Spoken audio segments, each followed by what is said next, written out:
Hey,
man, holding all is well. I know they don't show the link is yet.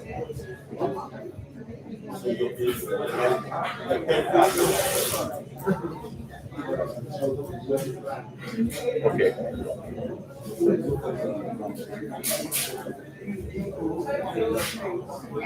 Okay. Right, so we ready for you. We still have the same control. I mean, camera issues. Most of the the other thing, what's the thing that you're getting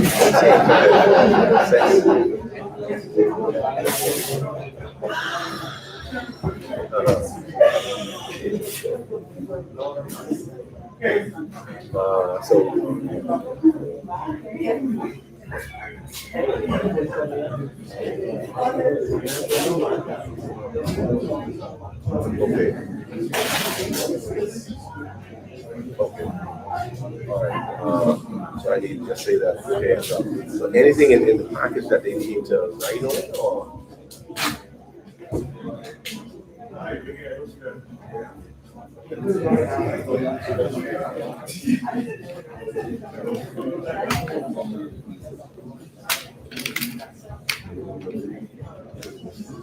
train of thought. Okay. All right. So I'll say that to them. Okay. All right. Other than the book. My cousin. Other than the man. Okay. Good stuff. Okay. But I'll say that to them. So they in the process of. Go ahead.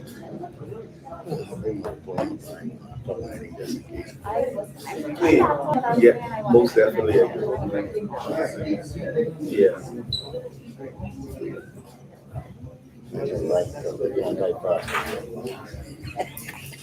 Again. Yeah, well, that's fine. What did we be up against? We were discussing that earlier.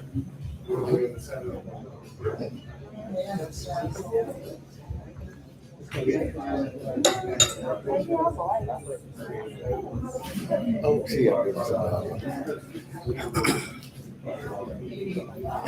feel like a bunch of smart. Yeah, yeah.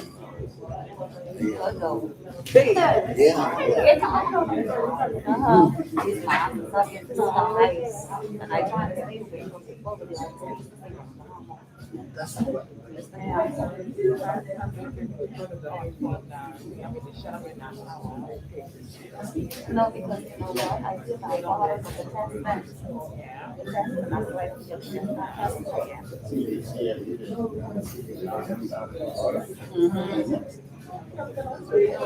That's why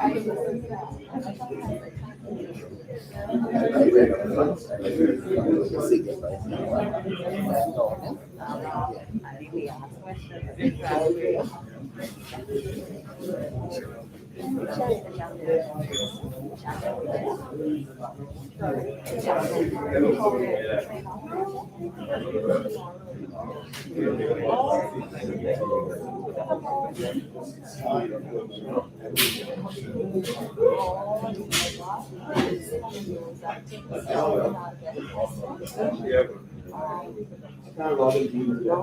they can do it in my days.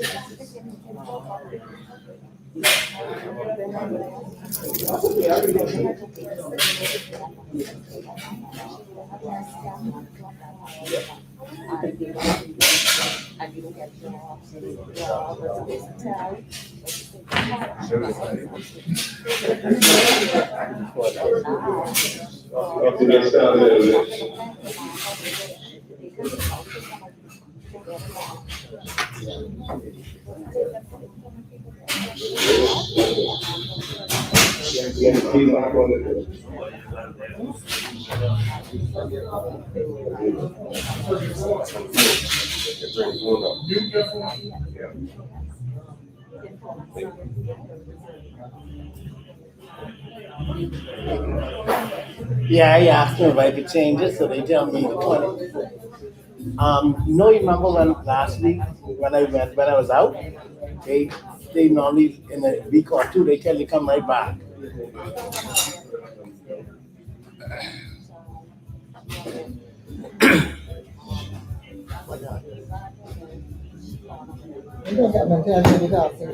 No, Miss Cody. No, I just trying to send a quick email. I used to know you by your hair too. I didn't know more. Good thing I know your voice. Just on that. I haven't seen you in ages. Actually, I got my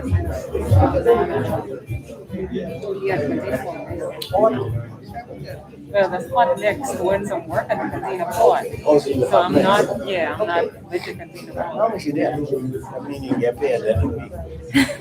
I know, right? That's subjective. There you go. You gotta put an extra mic just in case. Man, that's you, right? Yeah, that's me. How you doing, Tim? I'm from the session. Hey, you know what, Mike? I'm saying fine. Yeah, they know good one. It's awesome. It's awesome. Let's see.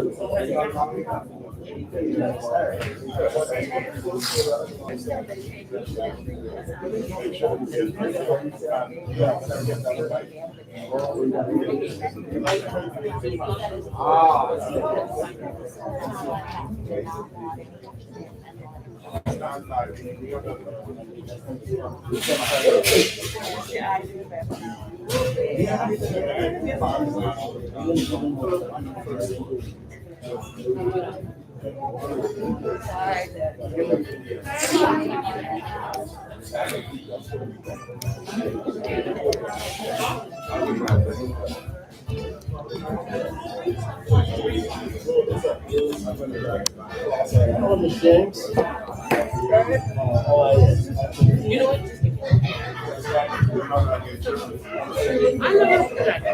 Mr. Phillips. Okay.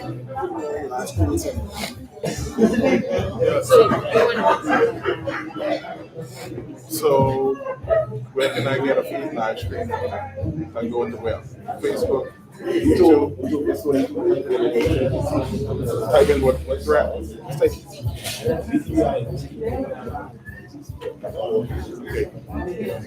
We need to set up a desk outside, then we get free. And check out. How are you, sir, as well, sir? Yeah, Mr. What's that what you took enrichment program? It's a enrichment program. Yes, sir. Yeah. Been down this road before. Okay. Yeah, Right.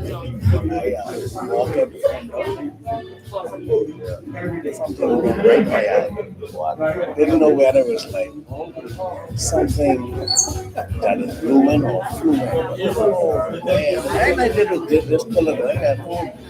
Next morning I good. I gotta watch it out. Appointment this morning, but then when I went there, I actually could change it. So they said 26. So that's right. So, yeah. All right.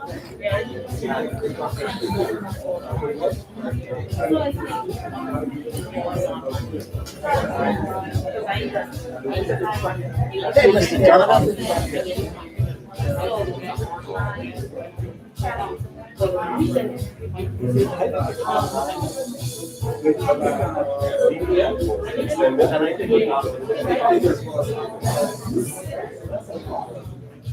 I see him stand ahead and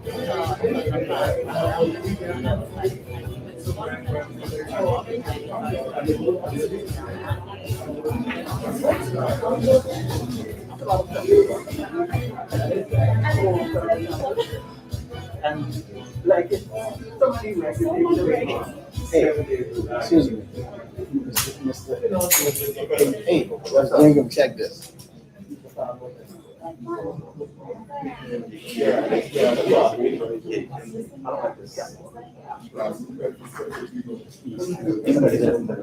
No, I just did.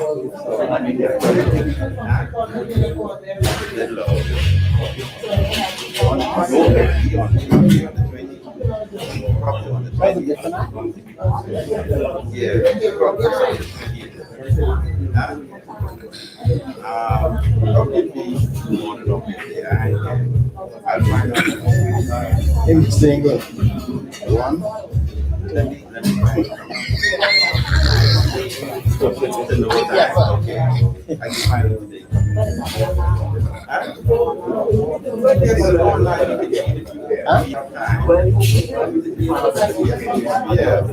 That's what he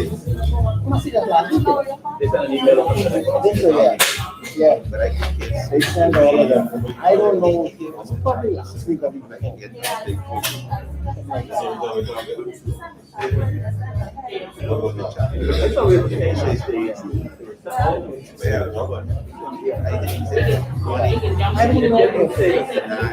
I don't know if initially, all they were saying is that it's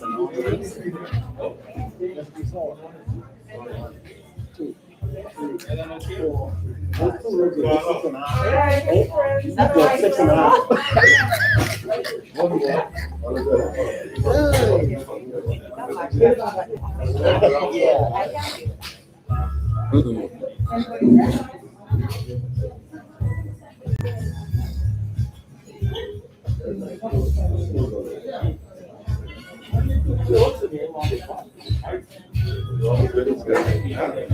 Yeah, because I get it.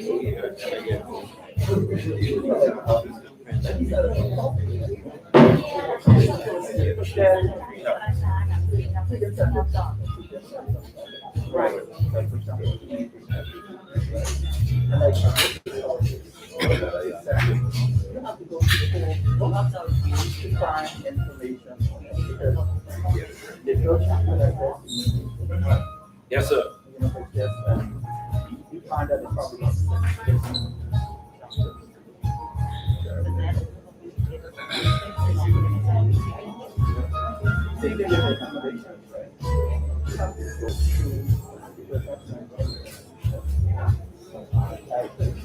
Okay.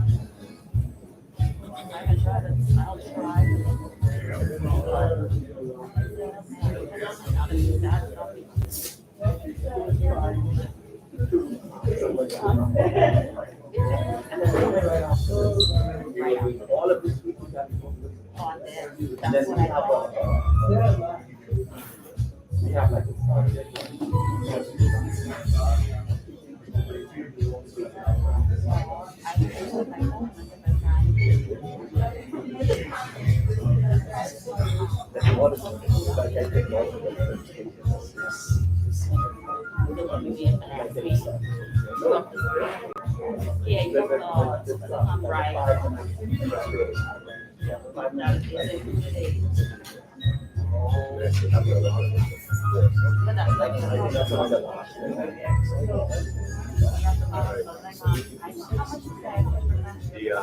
The spiral book, you can actually leave it.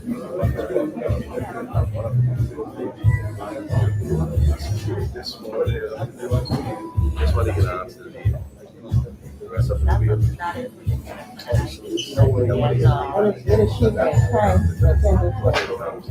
you should both keep this kid. Plus they have training. My biggest fear is books now. What I hear like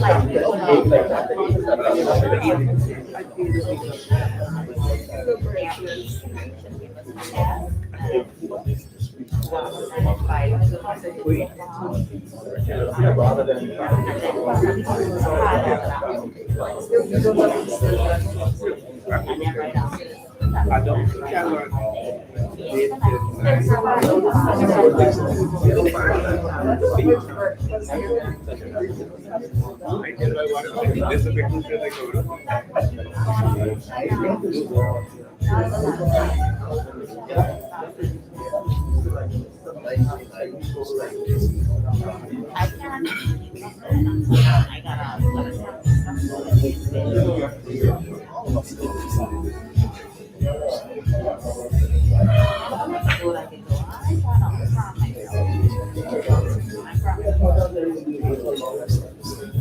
yeah.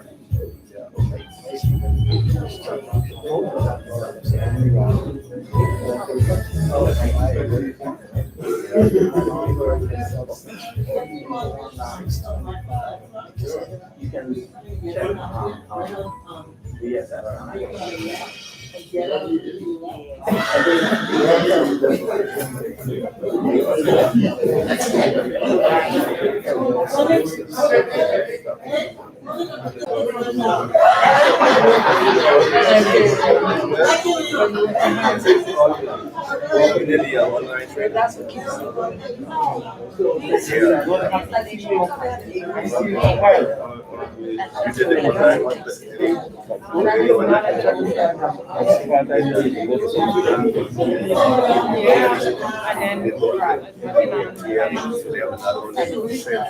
Now by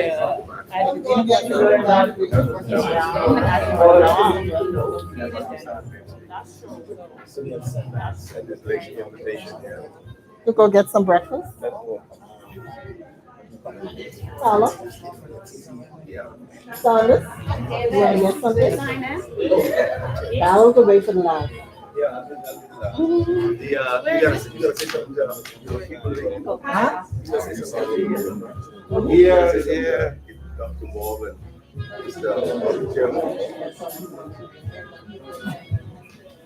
Look, that again. So that when they sent out the notice, Right.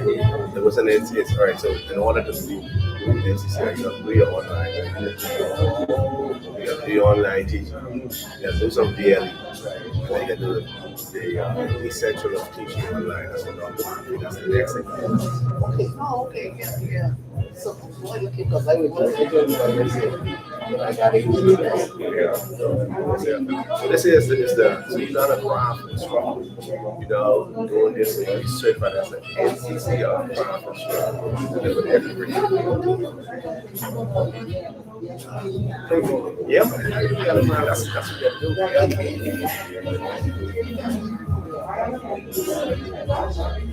that's what Starting this thing.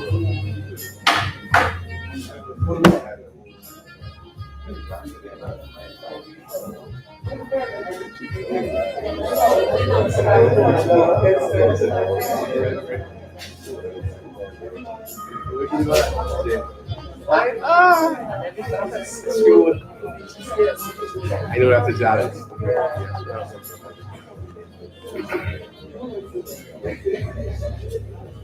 Scully, you gotta say something to y'all. Never know. Because they might have an engagement.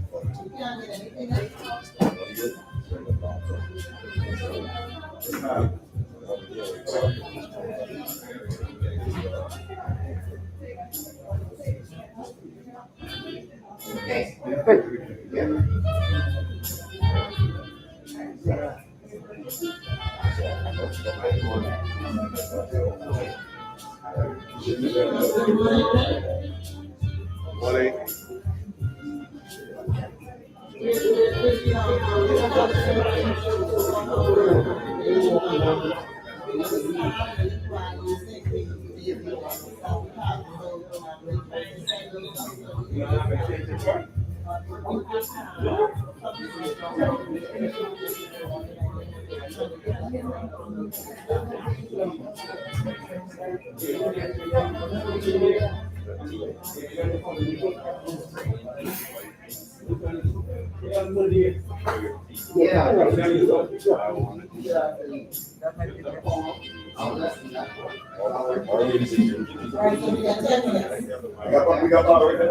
Yeah, we need an extension. Richie. Where your extension? You need extension now? Yeah, no, see, you can get that, like that. You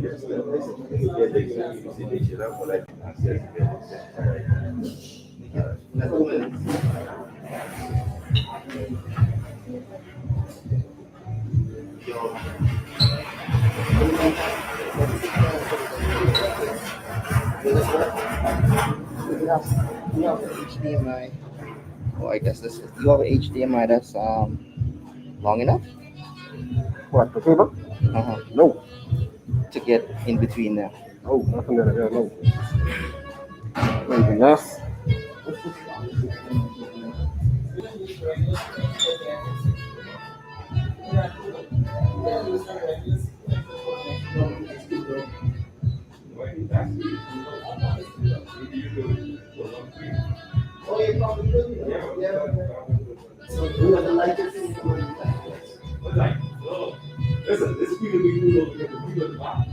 Can't see, yeah.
Charlie, good morning.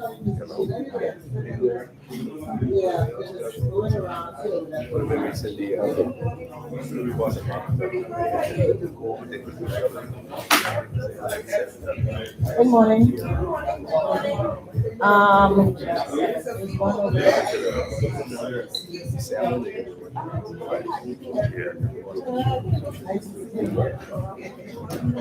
Okay, man. That's not your timing. No. Mr. Sheen, you got to transfer medicine? No, I wasn't looking for that yet. I don't think anybody is sitting here. Up front, yeah. All of them from Zoom, right? That's why I'm saying the quality of the actual. No, that's where you want the front.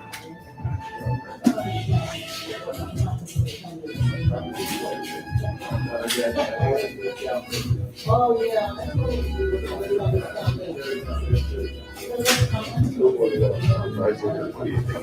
President,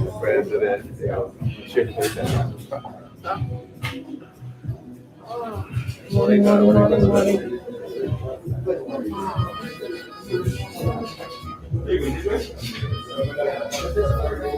Morning, sir. Not bad? Yes, sir. Sorry, I can't. Yes, no problem. I don't think so. I think that's good. I think so.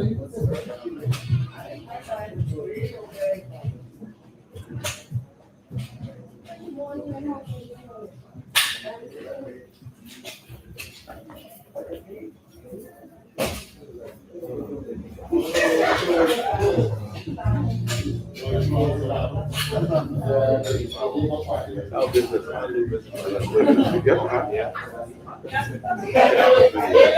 What happens is, like I say already, yes, happens at times, but I'm trying to develop my business. It's the thing.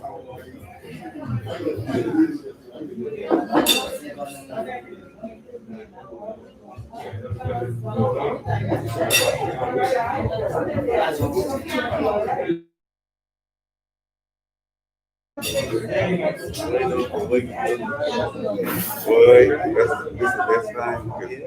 I was really just yesterday was just talking to them trying to set up print it.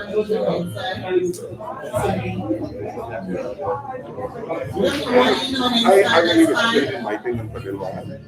So I really would take it on.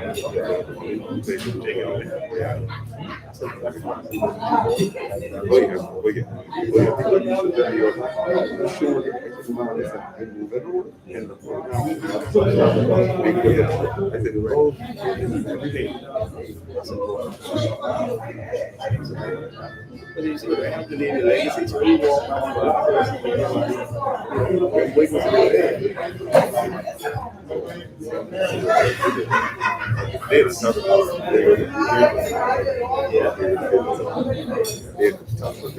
The thing about it is, what is that? Yeah, I think 16 they did a football. But now they say just for sure. Go up with the tree. Once I go up, you might get there. You get accepting something from them. And now they're trying up against the union. The union go back to inside.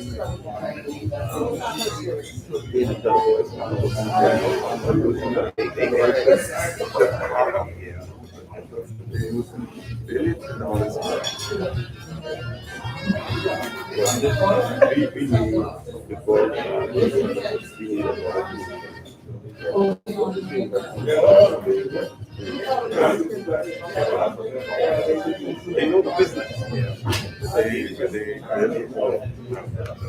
It's not. And then you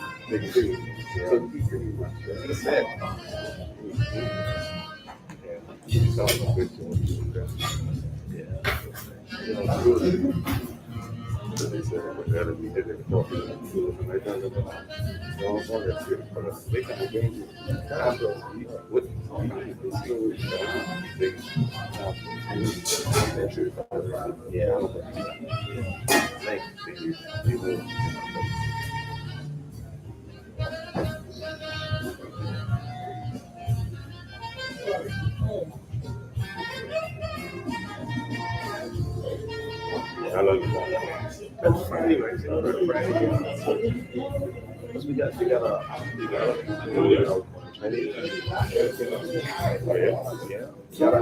if you see who make up the team, gotta put team one tied defense was all.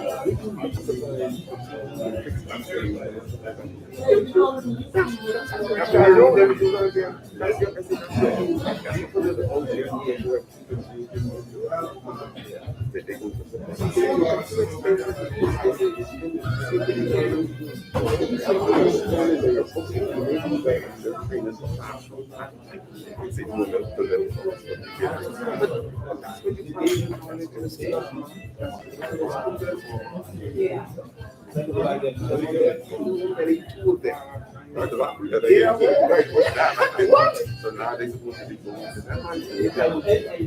Yeah.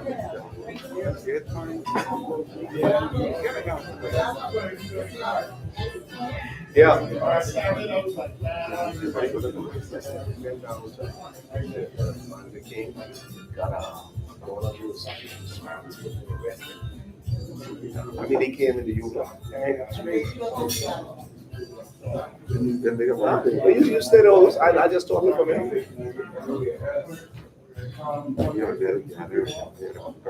Yeah, I could, most definitely. Most definitely. They ready. They ready. You take the rain. You ready? No, I don't need it. I think he needed for feedback into the thing. You put on the big screen.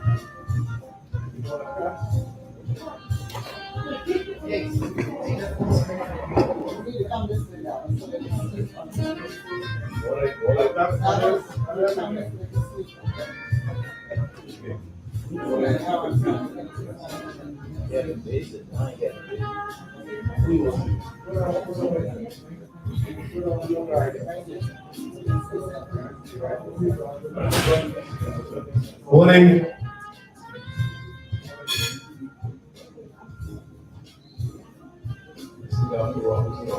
Morning, team. Welcome to Grand Bahama. I want to say to persons who isn't from Grand Bahama. We have 1 or 2 persons who came over from Abaco. I don't know if they arrived as yet. Good morning and welcome. We want to get started and first apologize for the little technical difficulty that we have.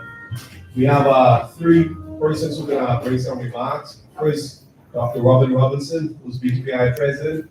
Then we have Mr. Kevin Mason, who is the chairman for BTVI board. And then Mr. Michael Pratt, who's the president for the BCA. They will actually go over, give a welcome, and also state the importance of this craft training. We also have present with us Mr. Dawn Forbes, who's the member of BTVI board, present with us today, to make certain that this training actually take place and make certain we get the best from it. You're muted on the computer. Blue is muted. I will give you. Here we go.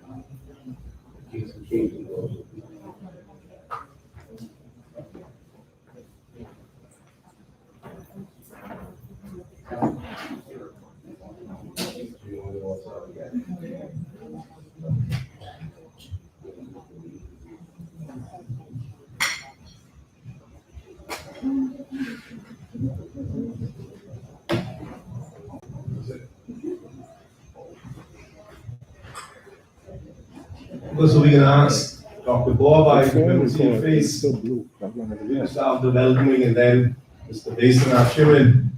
Then we turn it over to Mr. Pratt after Mr. Basin. Dr. Bob.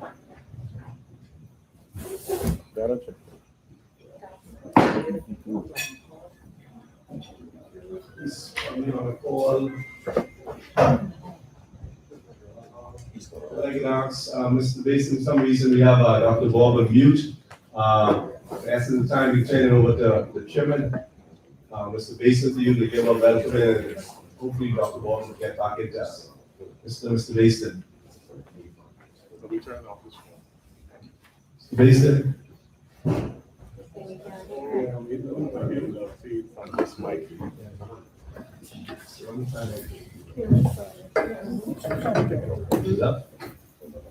Basin, you can hear us?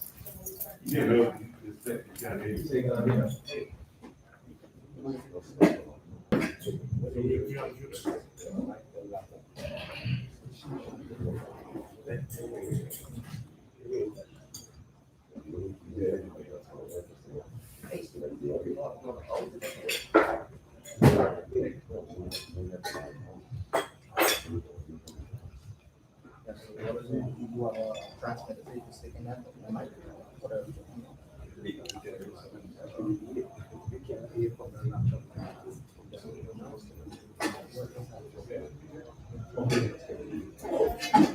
Mr. Mason, could you hear us now? Yes, we can hear you now. Okay, good. All right. didn't see if Dr. Bob came back. And so after Dr. Bob, Mr. Mason, I asked you to address the grouping. Here we go, I see him. I see Dr. Bob. So Doc, I'll ask you to do the welcoming, then we'll ask the chairman and then Mr. Pratt. Sure. Thanks, everybody. I'll be brief. I just want to welcome you to the first session of our NCCER training. The National Center for Construction Education Research is a very important accreditation agency in the United States, and we have been introduced to it by our partnership with Valencia College. I do want to acknowledge the presence in our session this morning of our chairman, Kevin Basin, and the BCA president and our board member, Michael Pratt. Both of them have visited Valencia College. We were all impressed by the quality of the work at Valencia College and by the commitment to the students and by the commitment to improving the quality of the certifications of students in what they call an accelerated tech training program. So essentially, we are trying to model here in the Bahamas and at BTVI our tech training programs after the work of Valencia College. We're delighted in that respect to have Mark Hughes join us. He will be physically in Port tomorrow. He's coming in to speak with you directly. He's a certified NCCER trainer. I think you'll find that he's extremely qualified, and we're delighted that he's taken the opportunity and worked so hard over the last few months to make this a reality. Once we get the training component complete for the trainers piece, which is what you all are involved in now, we will be rolling out training for students, younger students, 16 basically to probably 40s, people who are interested in the trades in the Bahamas. In particular, we're looking at Grand Bahama and Abaco for various reasons, including Hurricane Corian from last year. There's lots of work in Bahamas, but as you know, employers want certified quality employees, and you're part of that solution. So we're delighted that you've joined us this morning. We will be looking for adjunct instructors to assist us in delivering these courses, and hopefully you'll be able to assist in that respect as well. So I just wanted to say welcome to the program. Unfortunately, I'm not able to join you in person today, but I do plan on getting back to Freeport in the very near future. There's a lot of positive things happening in Freeport. BTVI is well positioned to be able to support the economic revitalization of the economy of Grand Bahama and Abaco. We have great leadership in Freeport under Veronica Pauley and her team BTVI on the northern campus. I just want to wish you all a great day of deliberations. Unfortunately, I have to duck out. I have to do a presentation to the Prime Minister's Economic Recovery, Labor and Education Subcommittee here in just a few minutes. But I want to wish you all a great day and travel safe, Mark. I'll look forward to seeing you soon. Thanks, everybody. Thank you much, Dr. Bob. Getting right to it, Mr. Mason. Hi, good morning all. First of all, I want to join Dr. Robertson in welcoming all of you here to this launch of this training session for training the trainers.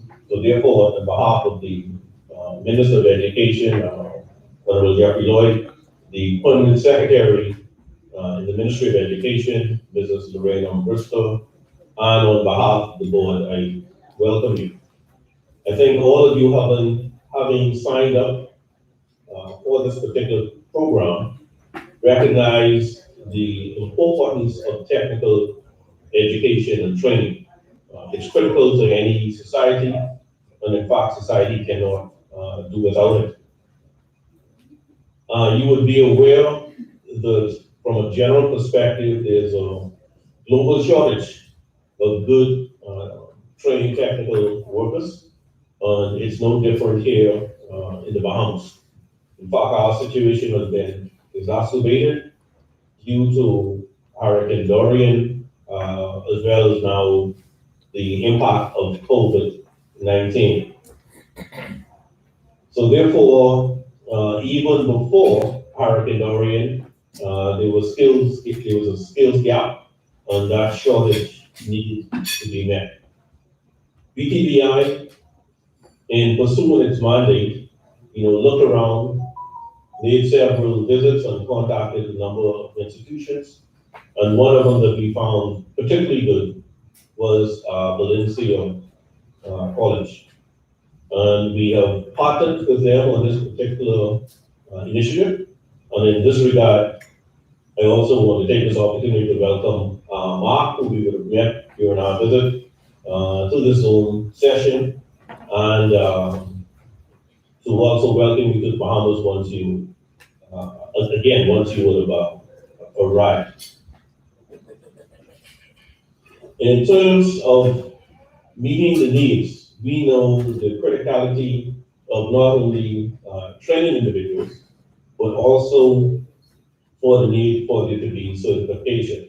So therefore, we are happy that this program, under the umbrella of the National Center for Construction, Education and Research, referred to as NCCER, will be a part of this certification as we go forward. That will assist not only from a local perspective, but also in terms of developers who come in to be able to realize that our workforce have a proper training and the level of certification there too. In addition to Valencia, we are also happy with the partnership with BTVI, Bahamas Construction Association. From us at BTVI, it's very critical that all of our curriculum and programs lined up with the industry needs. So by partnering with the BCA, we have direct input in terms of what the industry requires, and our program is tailored to meet those needs. And it will be different levels of certification as we go forward. We see this as very critical, and therefore, from a board perspective, we have approved the upgrade of various labs that we presently have, as well as building of new labs and tools to go along with this program. We see it as a critical exercise, and therefore there is a substantial amount of money that has been put towards it. To you, the participants in this program, the instructors and potential instructors, we want you to take advantage of this program. Learn as much as you can. A lot of it will be new, some of it may be you may be familiar with. But nevertheless, with training, it's an ongoing thing. We want you to take advantage of it and to be in position to teach on training persons as we go forward. You have heard about the accelerated training program, and that will be one means of closing the skills gap and having persons properly trained to be able to assist in the rebuilding of the sections of Grand Bahamas that would have been impacted by COVID-19, as well by the Hurricane Dorian, as well as Abaco. Similarly, we will be doing training here in New Providence to be able to meet the skills gap. I also want to be able to thank Ms. Colley and her team there in Freeport for all you would have done on that side in terms of putting the program together, along with the support staff from NASA.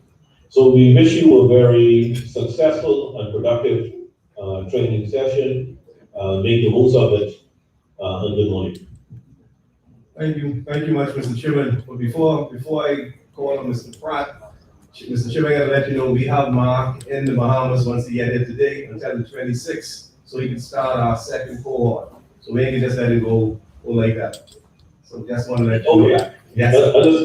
Understood and safe travels, Mark. And to all of you that's a part of the session, remember we are still under COVID-19 protocols, so we want you to continue to be safe, follow the protocols, not only now during this training session, but your daily lives, and particularly once the students come on board. Thank you. Thank you. Mr. Pratt? And one other way, the pleasure to welcome you to the, on behalf of the board of directors of Down Practice Association, to welcome you to this occasion. It's a very exciting occasion. Mark, it's good to see you again. I trust that, as was previously noted, that you have safe travels coming in. Ms. Foley, Chairman, I know we said not the ball is net already, but I say hearty good morning, and I'm excited to be a part of this inaugural process. You know, the BCA Mountain Back Association was formed over 60 years ago, or 63 years to serve the farm construction industry, providing these members with opportunities to develop with relationships, share information, obtain business from a trusted network, and support local businesses. The mission is to provide education, regulation, and alliances that create the platform that engage stakeholders, promote excellence, ownership, and accountability is to cultivate credibility, integrity, and awareness in the construction environment.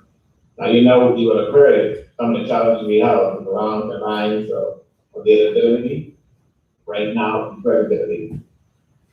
What we are, what you're venturing into now, will help a lot in establishing our industry as a credible industry. That's why we are proud to be a part of the platform.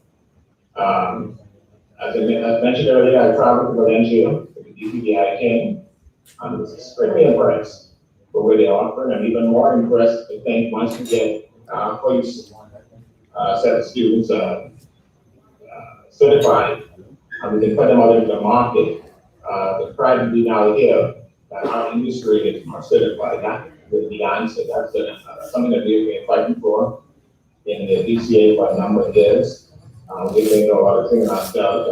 I invite you to have a look at our website, bahamascontractors.org, and see what we've been trying to do.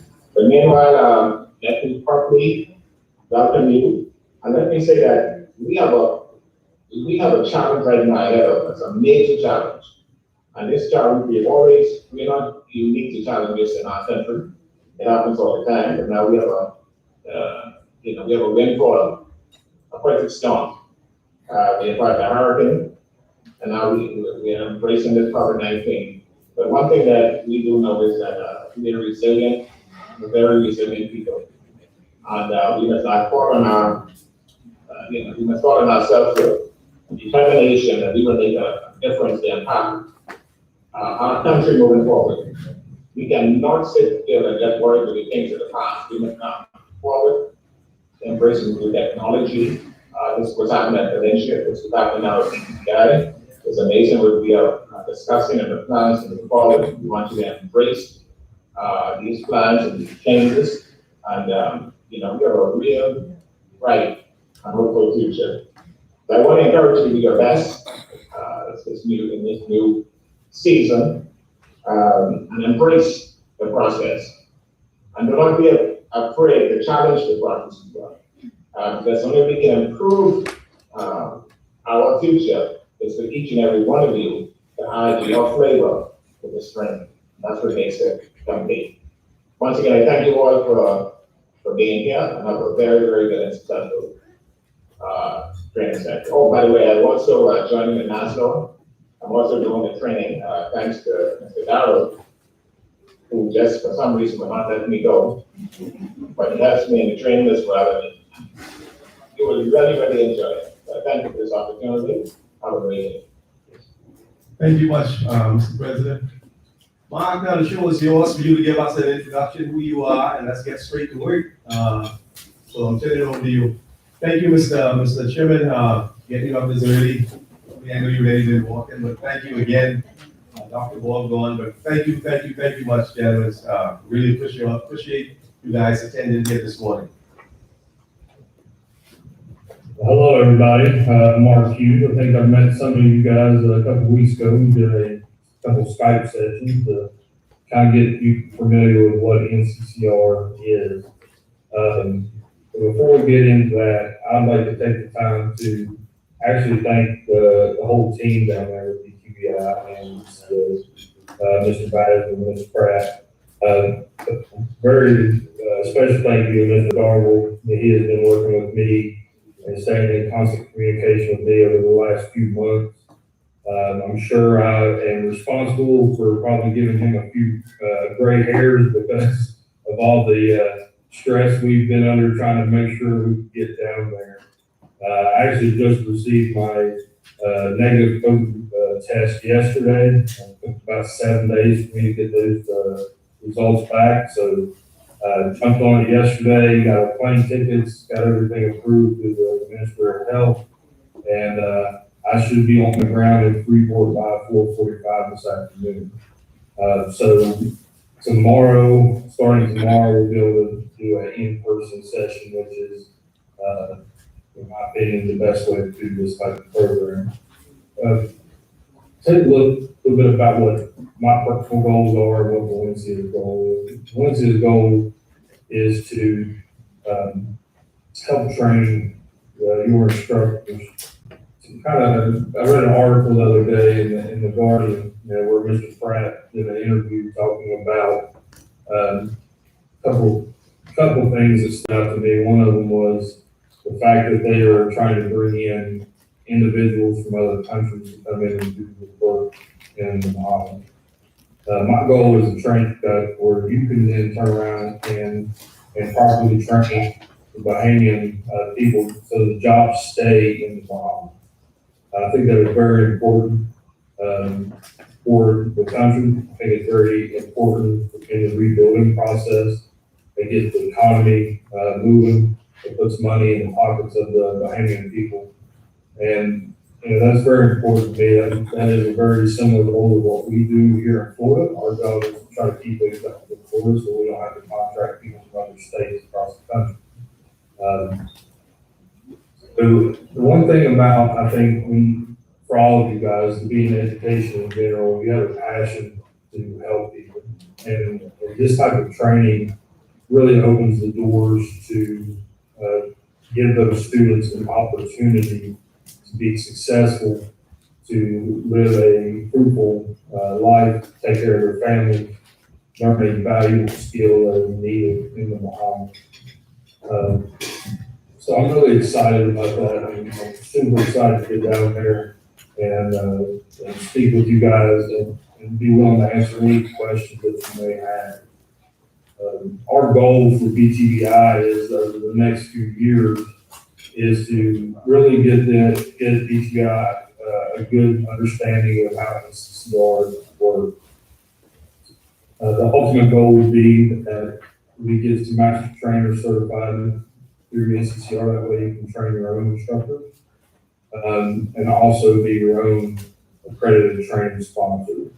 So for 2 years, we'll be a sponsor underneath Valencia College and get the education in the Bahamas over the different crafts that NCCER has. Valencia is very excited to be able to partner with BTVI on this endeavor. We've, trying to remember exactly when Mr. Baz and the group came over. It's been probably about a year ago now, I guess, maybe a little more. But very impressed with that. And another thing that I was very happy with is I came down there once. They came over here once, but everybody has been super friendly and made me feel at home when I was down there. So I really appreciate that. So we're excited to get started on this. We're going to be doing a quick session this morning. It's going to be about an hour or so long. We'll get through it, and then I'll have to cut out of here so I can go catch a plane so we can get started tomorrow. Before we get started, I have to turn it back over to Mr. Darwell, and if anybody else has any comments, and then we can jump right into the training. So we can get, I don't need to say another thing. Let's get this started. What what I'll do, Mark, is when we follow, I'll actually do a presentation with accelerated training, bring the team up. And as since we have time, I know you have just an hour, so we do this first two modules, or first module, and then I'll take it over once you have the agenda. Hey, Mr. Donald? Hey, Mr. Donald? Yes, sir. Yeah, one of the things, if I can request, typically we would, open up with a prayer. Can I request that this, before we close out, that we can have someone say a prayer on behalf of not only the nation in general, but in particular this training session that would be successful? I think it isn't too late for us to do that now. Do we have any prayer warriors? I know we have plenty of prayer warriors in the room. Ms. Crowley? Ms. Roca? Give us a prayer. And pardon me. Just give us a prayer. Let's bless this session. Let's bow our heads. Most gracious Father, we thank you for your kindness and your tender mercies. We thank you, God, for the setting and what is about to be accomplished. We thank you in advance for everyone succeeding. And Heavenly Father, in your word, you said we must study to show ourselves approved unto you. Now, Father, as we study, as we begin this journey, this training session, I pray, God, you be glorified through it all. I pray that when we leave this place, when we've completed this training session, I pray that, God, that we will all, God, be excited. We'll all have great marks. We'll all accomplish our goals. And Father, I pray you continue to inspire the instructor. I thank you, God, for great insight. I thank you, God, for what shall be presented here this week. And Father, most of all, let your divine purpose be fulfilled, that you'll be glorified through us in Jesus Christ and Christ the power of the Spirit. We thank you, God, for our leaders. We thank you for our instructors, our students. Bind us together in love for the cause that can be. We thank you in advance once more for great accomplishments. We thank you for BTVI. We thank you, God, for inspiring, God, those that lead. You said, without vision, the people will perish. We thank you for vision. We thank you for the people that follow. And God, let your purpose be fulfilled once more. In Jesus' name we pray. Amen. Amen. Amen. Amen. So Mark, I'll turn it over to you. Okay. We mentioned about the accelerated skills training at Valencia, and like I said, we had a group that came up over a year ago to see us firsthand. But I wanted to play a video for you guys real quick that just kind of explains to you a little bit about what we do in the construction side. And then I'm going to play one more video for you to show you what we do in the manufacturing side. And then we'll get into the training. So you kind of understand what I think the overall picture is to get individuals through this training, make sure that they have the skills that are needed out in the field. It's both good to where they're not stuck to a 12-month year program. A lot of the individuals that we serve are Valencia, they don't have the opportunity to take that much time to get through the training. They have families that they need to take care of, they have to provide food on the table for their families and kids. So the goal is to get them through this accelerated training to get them out in the field so they can start making money. So I'm going to play a video for you real short. This is about my heavy equipment program that we offer here at Valencia. So give me just a second. I'm going to pop up for you guys and then we'll get started.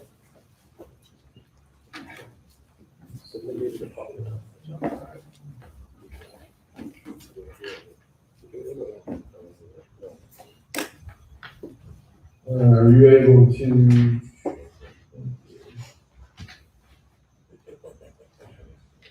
You able to see our screen, Carl? Yep. Yep. Let me know if you can hear it as well.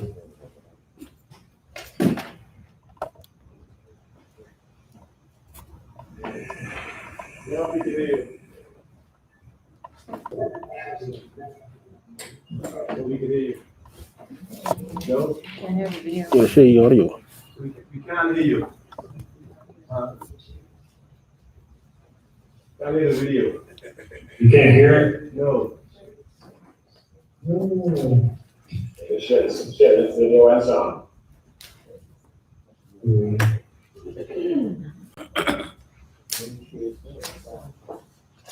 Let's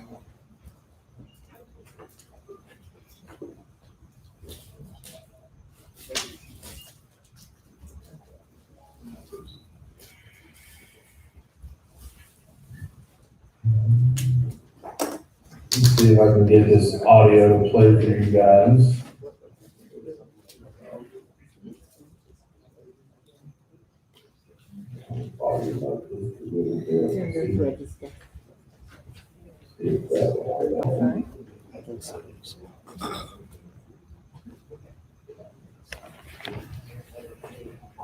Let's see, I'll put it on real quick here.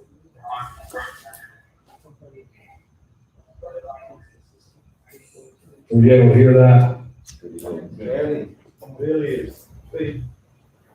Barely. I will turn my speakers up as loud as I can get them.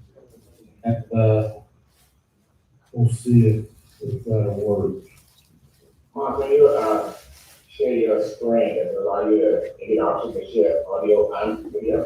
No, just give option to share my screen. Let me see if there's anything here that I can.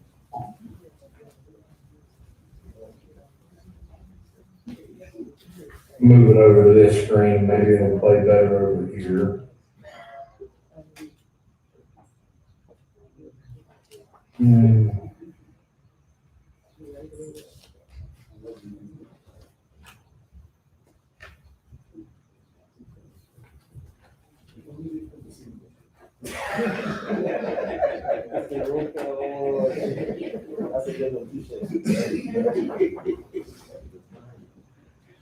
All right, I'm gonna play it as loud as I can on my end, so hopefully it'll work.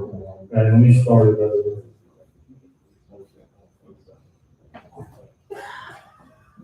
And better? So you can hear it fine now? On the video, we hear you fine. Not the audio. I'm not in on the video. Well, I'll tell you what, I will share these videos tomorrow in person, because I want you guys to be able to see them, okay? So we'll do that tomorrow morning, but I'll go ahead and share my, other screen for our PowerPoint, okay? I apologize about that. Gotta love technology, right?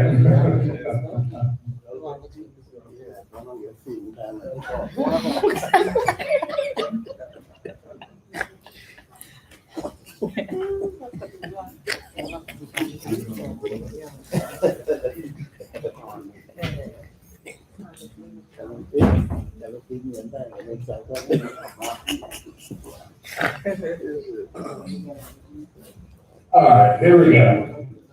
So some of you, we went through the first few slides of this the other day, a couple of weeks ago when I was speaking to the majority of the class. So we're just going to recap stories of NCCER and the workforce development system. Again, the NCCER is the National Center for Education and Research.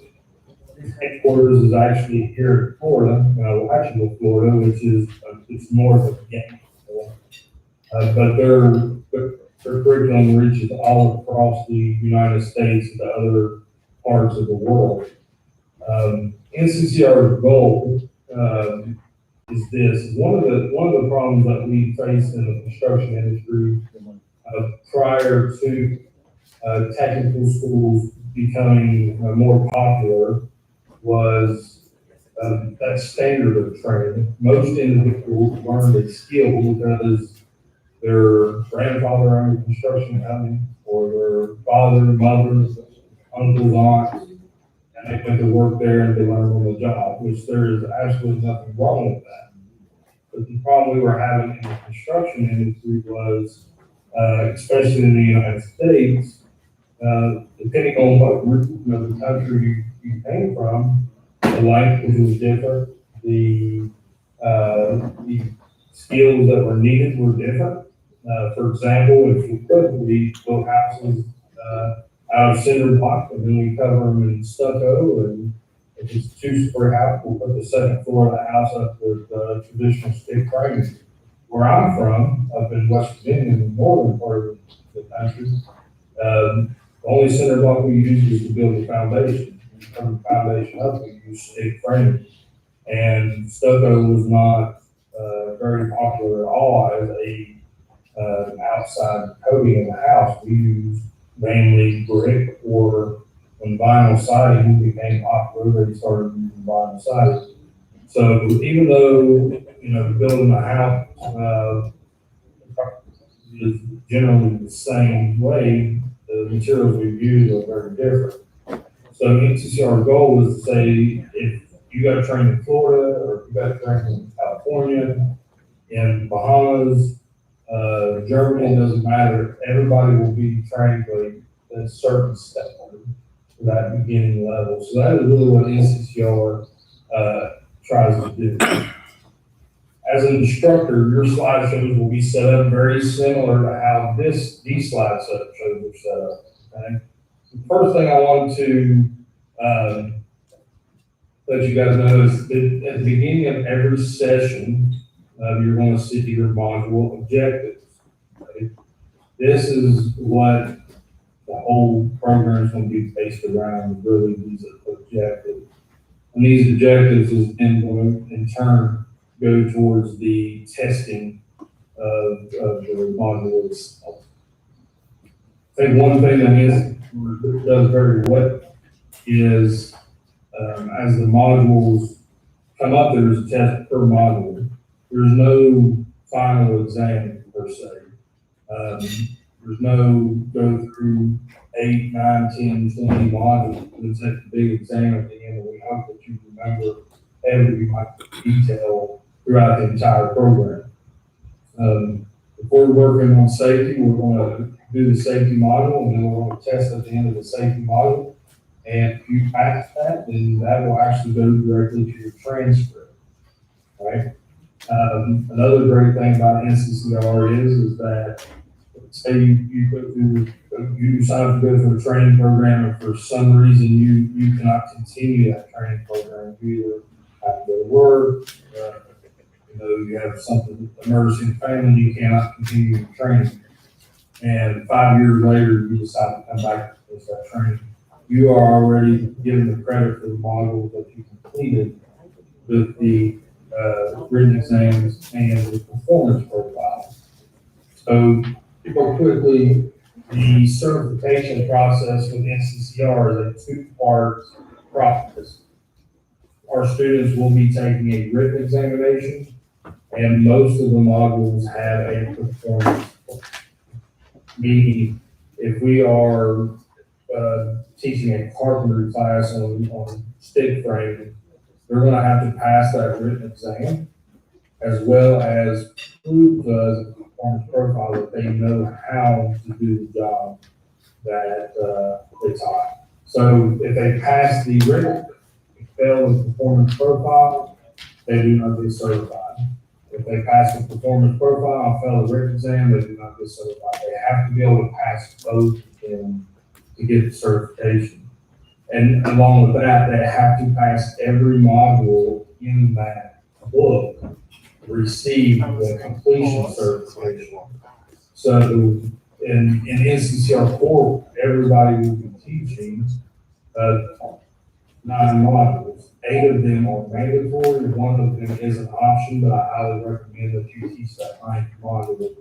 That optional module is actually on basic reading. With as much commercial work as you guys have in the Bahamas with new hotels and things like that coming up, I think it's highly, it's a great skill to have. As well as in residential construction, when we're putting on roof systems, a lot of times they'll bring in cranes or boom trucks to help lift those roof systems in place and begin to properly know how to rig that to be safe. So in those 9 modules, that person needs to pass all 9 of those modules, or all 8 of those modules. And in those 8 modules, there are 7 performance profiles. They need to pass those as well to complete the core certification. So what happens if they do not pass all 9 modules? Okay? So if they don't pass all 9 modules, they can come back at a later time and retake the modules that they did not pass. That is completely up to you guys on that. But in the meantime, they still get credit on their NCCER card for the modules that they pass, right? And I know we spoke about the card, and I'll show you guys real quick, because I'm not sure if Mr. Pratt has an opportunity to see these yet. And mine is very beat up. I apologize for this. But you'll see this card right here. Each of your instructors, as well as your students, will receive this card. This number on this card is very unique. It is to the individual. Right? You can go onto NCCER website. Anybody can, any employer can go onto their website and potential lookup, and you look up this number right here, and it's going to pop up a transcript. So it's going to pop up and it's going to say, Mr. Basman passed safety, passed his construction math, passed his power tools, and all that. What it doesn't show is the ones that they failed. So say somebody took 4 or 5 tries to do the construction math, it's not going to show that they failed that 4 or 5 times. It's not going to show up at all if they failed. But as soon as they pass it, we'll go to their transcript. So we used to have to fill out all Form 200 and send it in the mail up to Alachua. They would then approve it, print the certificates, cards, send it back to us, and so on and so on. Very long process. There was times that it took maybe even a month or 2 to get those certifications in for our students.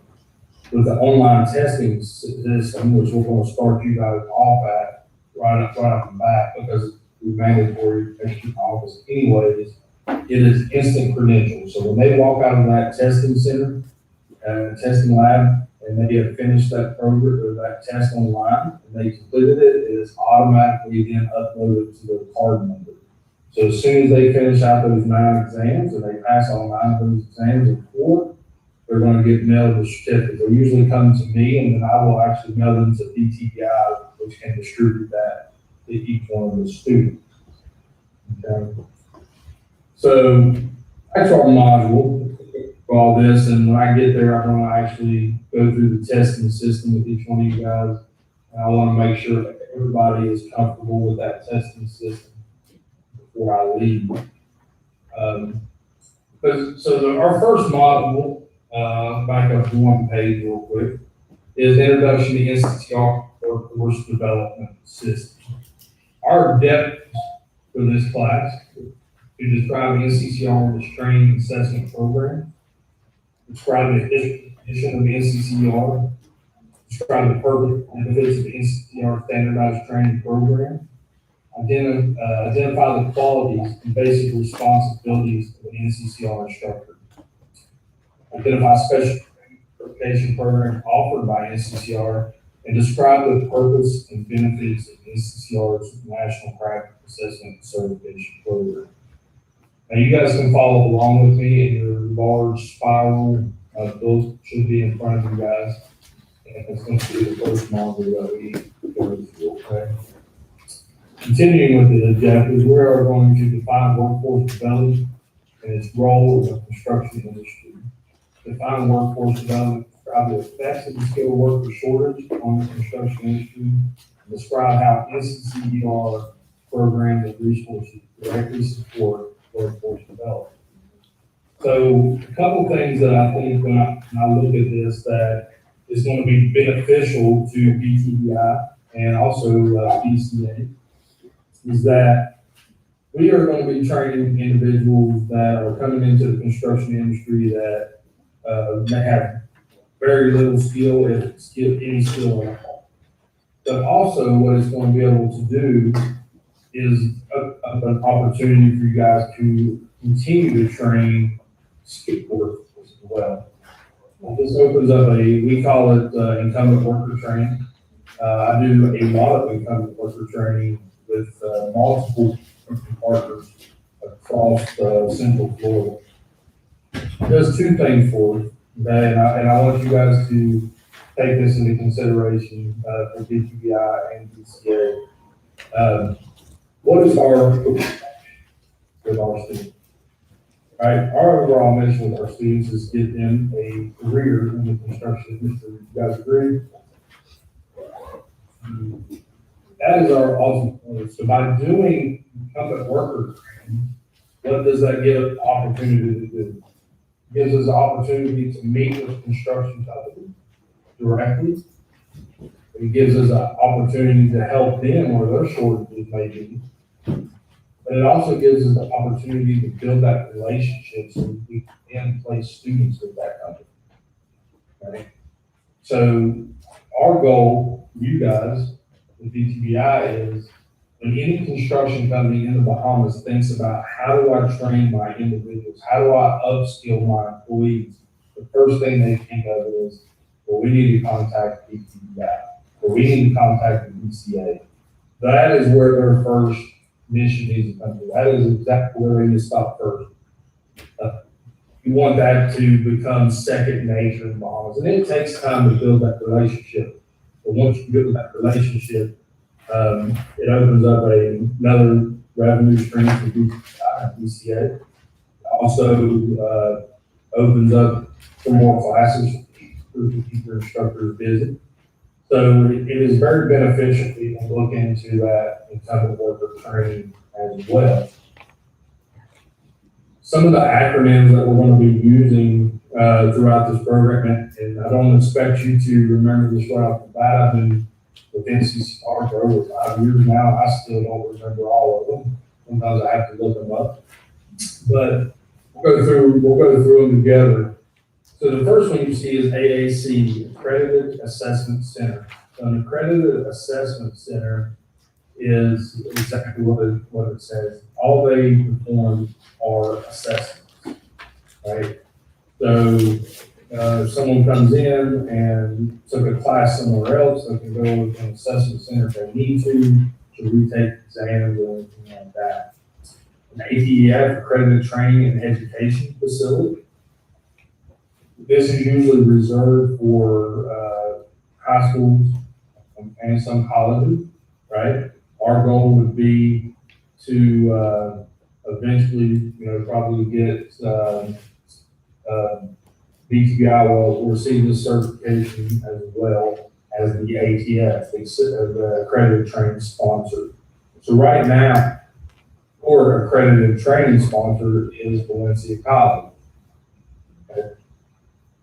BTVI is accredited training unit of Valencia College.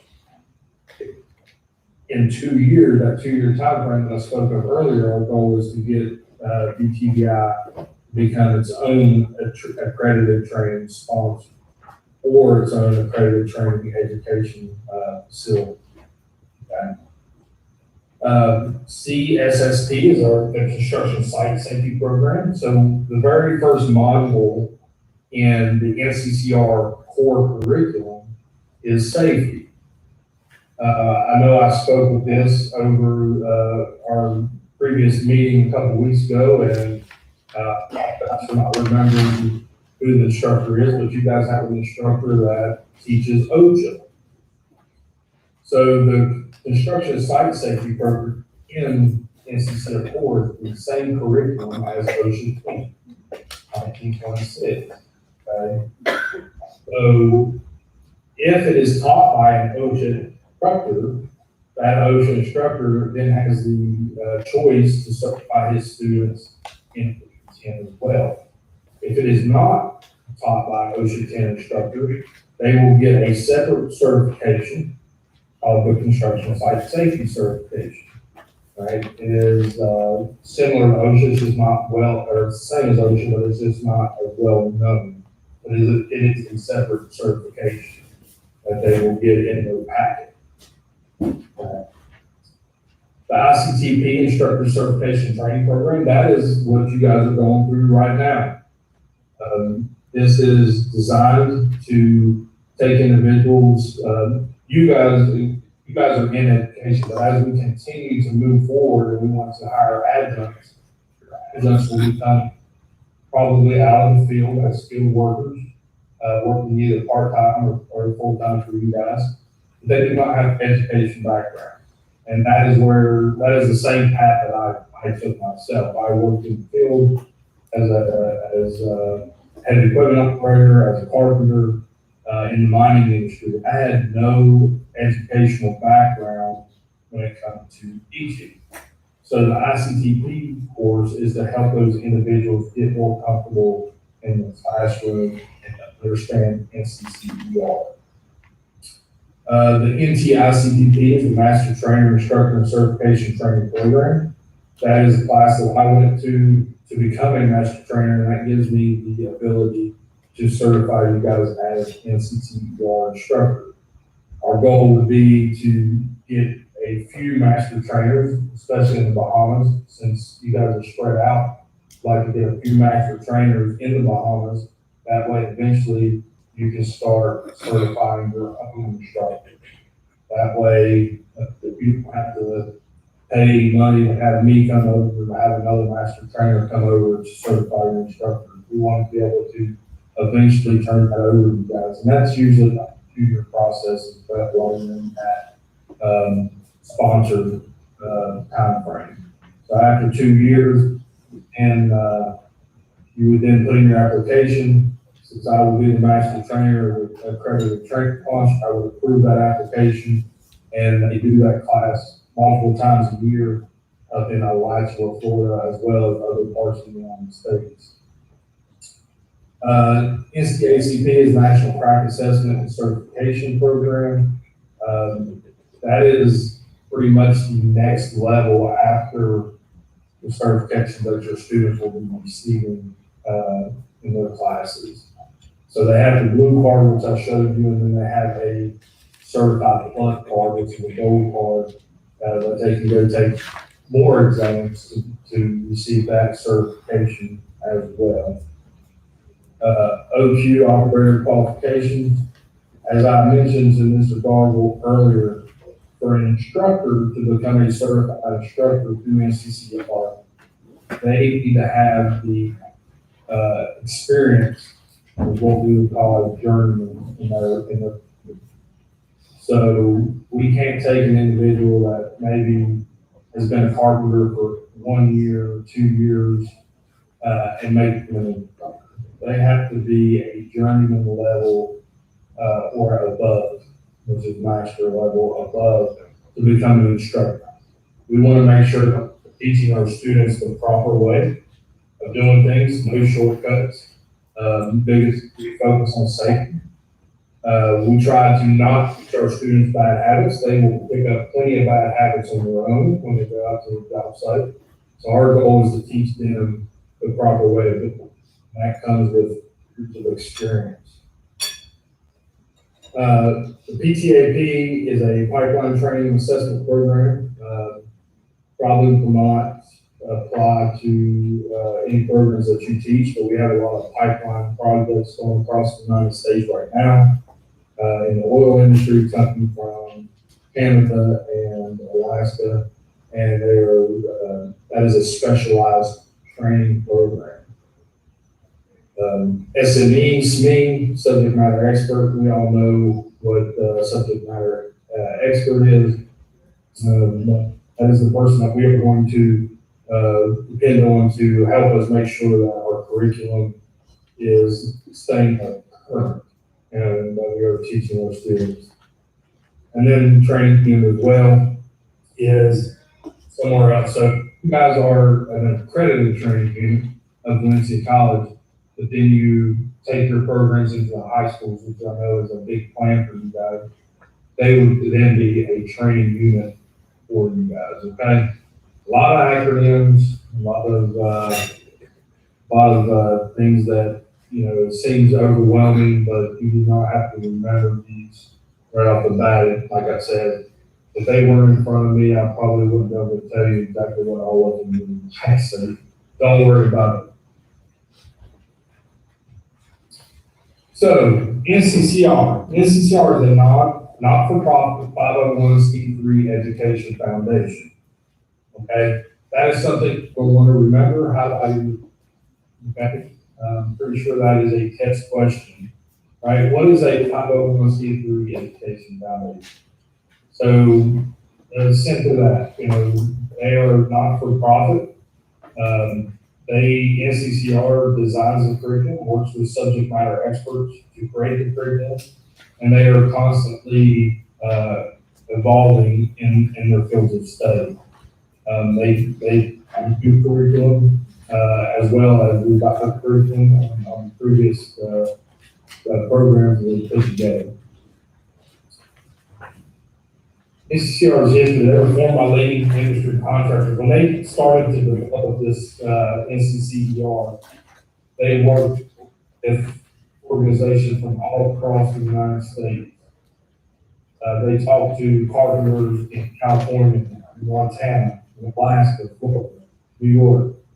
Right? They talked with a lot of individuals to make sure that what they were designing could be used anywhere across the United States or the world.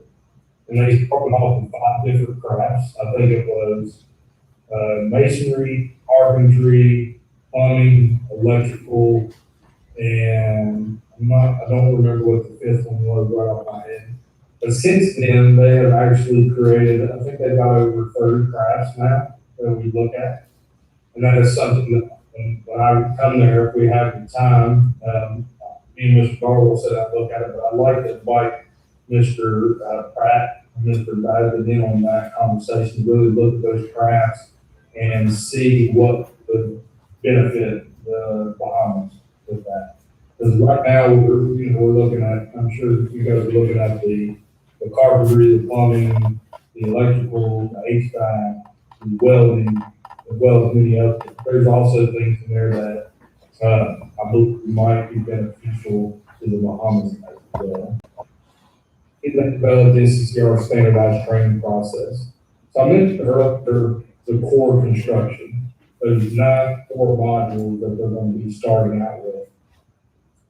It doesn't matter what your trade is. If you're a welder, if you're a carpenter, if you're an electrician, if you're an HVAC technician, every student will go through the NCCR core first. Right? That is a prerequisite to get into any other type of training. Okay, so let's say you're taking welding. You've got a brand new cohort of students. Your first curriculum will be the NCCR core training, and then you will then go into the welding training. And with that, I want you guys to understand how NCCR works. NCCR gives you a curriculum, they give you PowerPoint, they give you lesson plans, so it's all really laid out for you. But I want you to understand, you can add to that, okay? You can add more skills to that. If you look at this curriculum and you're saying, okay, this is a good baseline, but we want to go above and beyond that. Absolutely, I encourage you to do that. We do that here at Windsor College. As you look through a lot of these performance profiles in NCCR core, to give you an example, NCCR core 9 modules, they say that you can do those 9 modules in about 72 hours. And you can sit down and do those 9 core modules and students' PowerPoints and bore them to death by getting them set in a class for 72 hours and looking at PowerPoints all the time. But that is not the way that we like to train here at Valencia, and I know that's not the way that BTVI likes to train. So you can add to that. We have. When I used to teach just the core curriculum, my program ended up being a 200-hour program. We did a lot of hands-on training in that program. We added other things to our core program as in soft skills. We made sure it resonated. We made sure that we put them through interview skills. We put them through workplace ethics skills. You got probably a lot of young individuals coming into the construction industry. Some of them, this might be the very first job they've ever had. They don't know how to act on a job site. Another thing that I push a lot is just their work ethic, right? You know, not to down this generation, but a lot of them are going away from working with their hands, right? We as society have told our young people for years that go to a traditional college and get a 2-year, 4-year degree that will dig ditches the rest of your life. Has anybody ever heard that saying before? If you don't get a good education, you're not going to amount to anything, right? Well, I'm here to tell you that you can dig ditches and make $70,000, $80,000 a year in the United States. I know over in the Bahamas with the shortage, especially after reading the article with Mr. Pratt, there's a huge need for it. There's a huge need for skilled people. Even some of the people that they're bringing in from other parts of the world that work in the Bahamas, skills that are needed that these construction companies are looking. So that's going to charge a high demand in craft labor, which will then turn to good compensation for those individuals. NCCER's mission is to stay productive, stable workforce, craft professionals. So, I'm not sure if Mr. Garble is there still in the microphone, and if anybody would want to chime in on this for just a second, but what do you feel, this is NCCER's mission, but what is your personal mission when it comes to education? And, you know, I want to understand your passion for this. So if somebody would, I would like to mention for your students are after you complete this training program. Show your hands and I'll bring the mic. Mr. Sheep. Okay, let's go. Yes, good morning, everyone. And Mr. Hughes, for me, I understand civilizations are built and become what the ancestors would have left in place. And so, us being around at this point in time, it is up to us to lay down what those who come after us will have to stand on as a platform. So, hence the importance of a program like NCCER, you know. We grasp and we pass on. That's my question. Absolutely. Thank you for sharing with that. You know, it's always nice to have a mission statement from a college. I'm sure the BCA has a mission statement as well as BTVI. But I always think it's important for their instructors to have their personal mission statement. If you are in education just for a paycheck, you'll never be successful, right? You have to have a passion for education. You have to have a passion for construction if you want to do this type of work. Myself, my staff are all journeymen and above in their fields. They could be making a lot more money working out in the field than what they can working for us here at Valencia. Valencia is a great place to work, but a lot of my instructors took substantial pay cuts to come work for Valencia because they see the need for skilled workers in the industry. They have a passion for that. You know, I know when I come over and visited back in February, I believe it was, either late February, early March. And I got a chance to tour the campus there in Nassau. You know, I got to see and meet some of the instructors and speak to them and see what they're doing in their classroom. It's very evident that BTVI instructors have a passion for what they're doing. If you don't have that passion yet, you will develop it, or maybe some of you guys have worked in the industry long and might be a little jaded, but I want to try to help you refine that passion when it comes to education. If you are a passionate person about what you do, that translates to the students. That them excited about it. How can your students become excited about being a carpenter, a welder, a plumber if their instructor is not excited about it? So I want to keep that in mind, okay? So Mark, we have Miss Keandra who wanna express some passion for teaching. 1 minute. Who you are. Hello, Mr. Hughes. My name is Keandra, as was said earlier.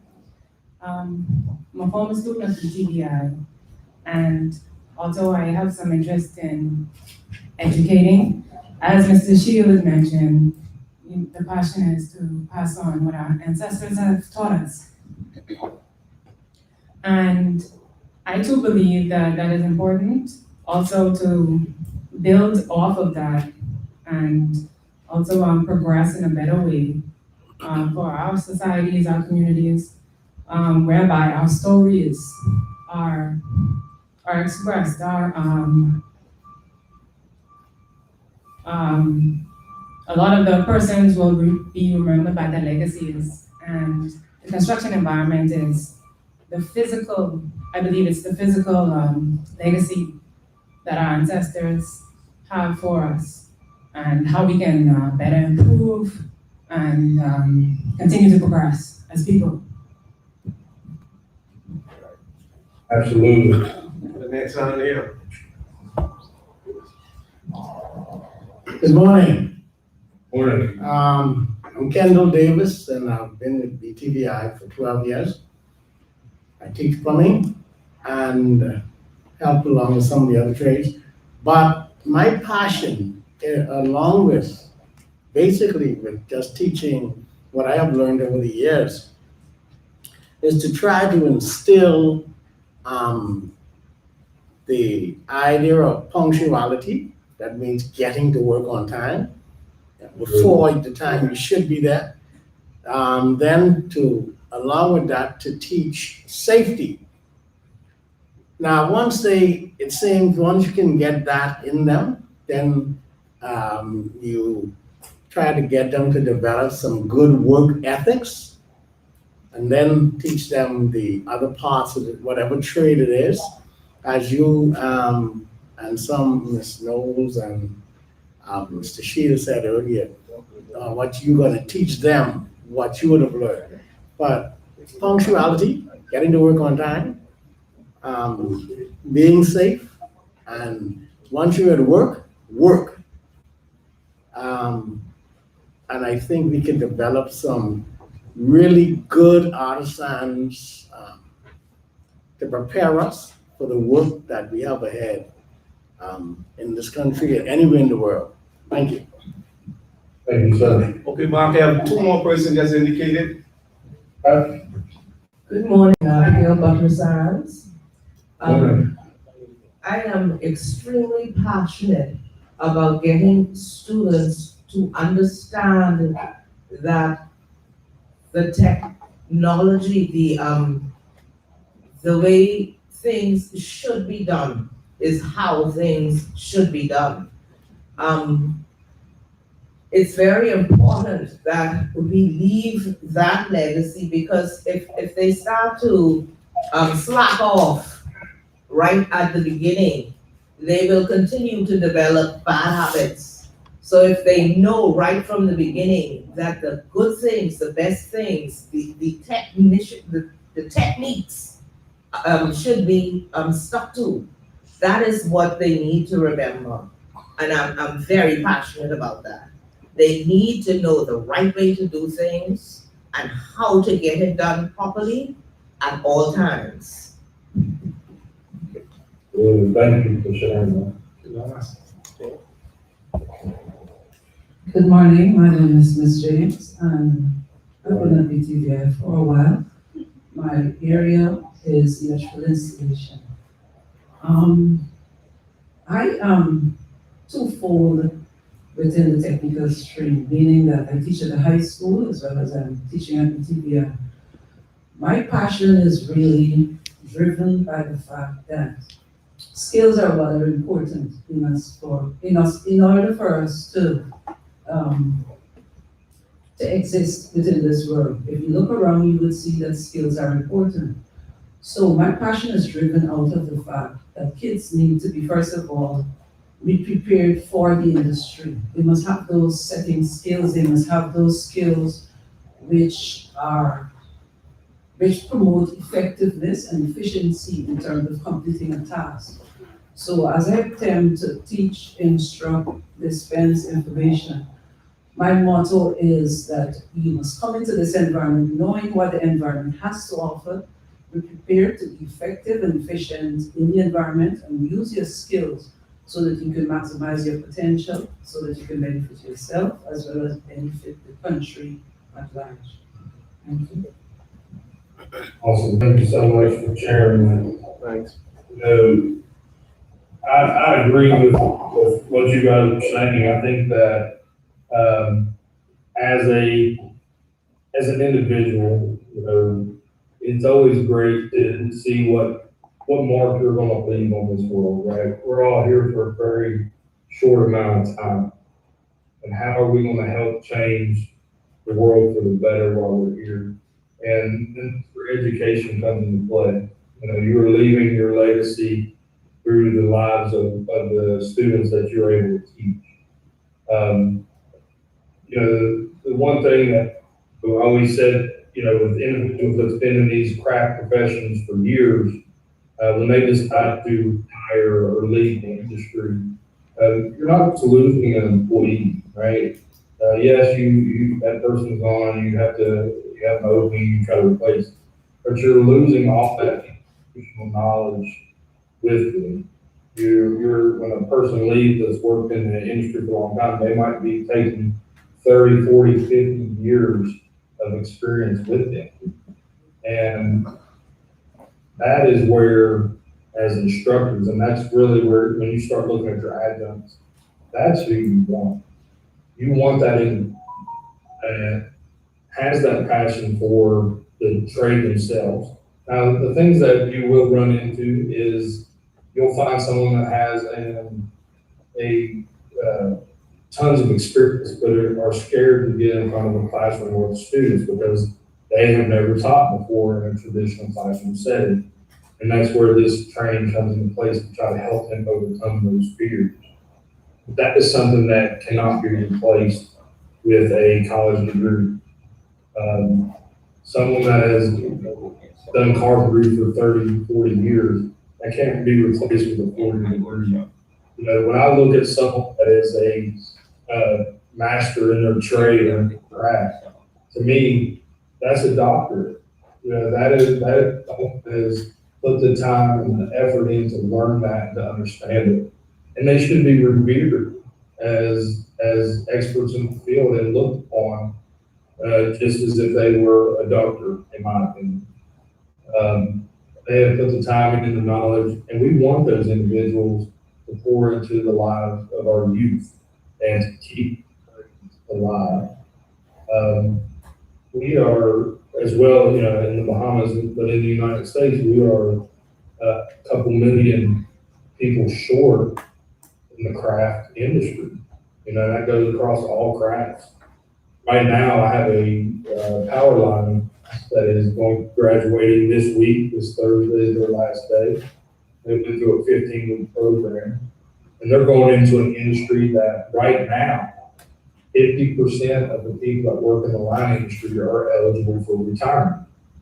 Now, what would that do to the power industry in the United States if all those people decided to retire?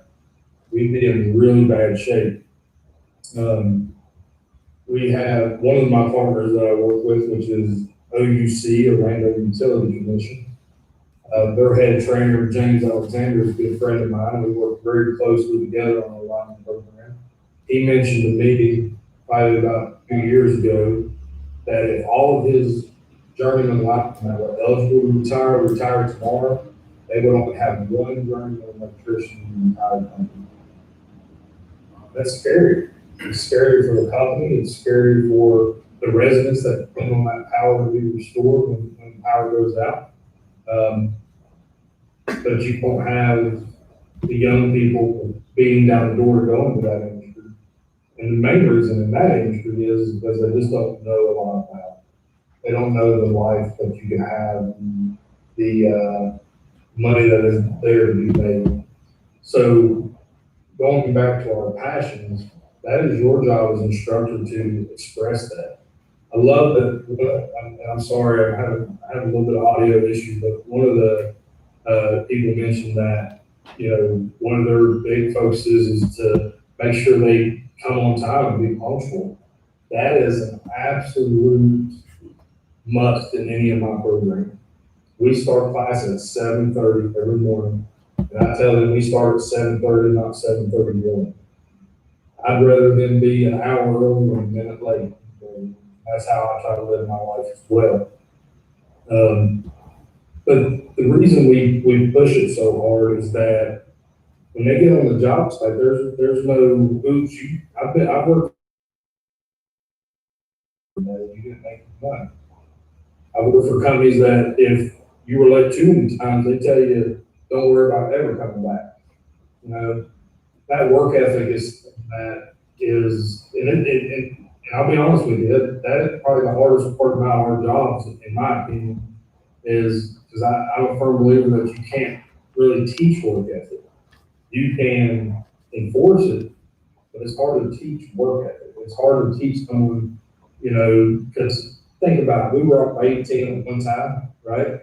I'd rather be out fishing with my buddies than going to school, or I'd rather be out maybe a little too much to drink, you know, on Tuesday night and be a little late. You know, those were my priorities at the time. So it's challenging, but it's our job as instructors, as teachers, to help our students understand that. So one of the ways that I used to do that is, like I said, my class started at 7:30. At 7:30 on the dot, I would lock the door of my classroom. And for that student to come to my class, he or she would have to knock on the door, and I would make them wait outside until our first break. And then after our first break, I would go out there to let them in, and we would have a very serious conversation about being punctual with our classroom. It's not because I want to be mean or I want to do anything like that, but our companies that we work for, they depend on us to give them quality candidates. So over that period of training, we run our classes like a job site. I highly recommend you take a look at that. You maybe adapt some of that into your training. When you're trying to place individuals with companies and build those relationships with companies, you want that company to know they can trust you. I mentioned earlier, when these companies think of training and think of hiring, I want them to think of BTVI and BCA. Those are the two companies or two places I want them to think of first when they think, before they put an ad out, before they do a hiring event. I want them to know, well, we could go to BTVI, we can contact the BCA, and we know we're getting all of these students from those organizations. That has to be the primary goal of those organizations. Because if you can build that relationship, then it's going to make your students successful. It's going to make individuals on the recruiting side want to come to your programs because they know that there's a high probability that they will go to work as soon as they graduate. So keep that in the back of your head. You know, yes, as an education facility, yes, you know, life happens and people are late. I completely understand that. If you take on that mindset of your classroom being like a job site, you will see a difference in how your students perform. And another thing that I use for our students as well is I tell them in their time they are with us in training, to go. You know, my linemen just are finishing up this week at 15 weeks, and I actually just did a in-processing session this past Saturday and had 30 students, potential students that want to join the lineman program, and I can only take 16 of them. So we physical agility test, I do a one-on-one personal interview with them, and I tell them in their class, this isn't a 15-week class, this is a 15-week job interview. At the end of those 15 weeks, your goal is to earn the respect, hopefully the recommendation of your instructors. Because that's gonna go far, especially when you start working closer with these construction companies. And, you know, I know Mr. Pratt and his team over there are going to be trying to tag in our students in some of the construction companies there in Bahamas. And Mr. Pratt and his team need to know that the quality of students that are coming out of BTVI are above and beyond what anybody else can bring in from other parts of the world. So I'll move on to the next slide. I'll get off my soapbox. I'm going to get biblical preaching. I'm sorry. Training standardization, 3 essential characteristics of NCCER curriculum: standardized, competency-based, and tactic-driven. Like I said, in our modules, they're going to be doing a written examination. They're going to learn skills, and they're going to have to prove that they know those hands-on skills through the performance evaluation. So the standardization is the performance testing. They align with the national standards for apprenticeship program. Again, like I said, the module format. The module format is there so our students can learn that module and then test on that module. That way they are not having to retain all the minute details of the one final exam at the end of the program. And again, we're talking about NCCER certified instructors, and that is the program that you guys are going through today. The way we design NCCER is structured into levels. So what you see on your screen right now, the plumbing level 1. I believe there's actually 3 levels of plumbing. Don't quote me on that, but I will find that out for you guys when we get there. There's either 3 or 4. But that is set up in a way that your first year apprentice would be going through plumbing level 1. And he's going to get those skills that he needs to go out to the job to be able to start producing, to start being valuable to his employer, but to also come back if he wants to continue that education, to go on to the plumbing level 2 and plumbing level 3.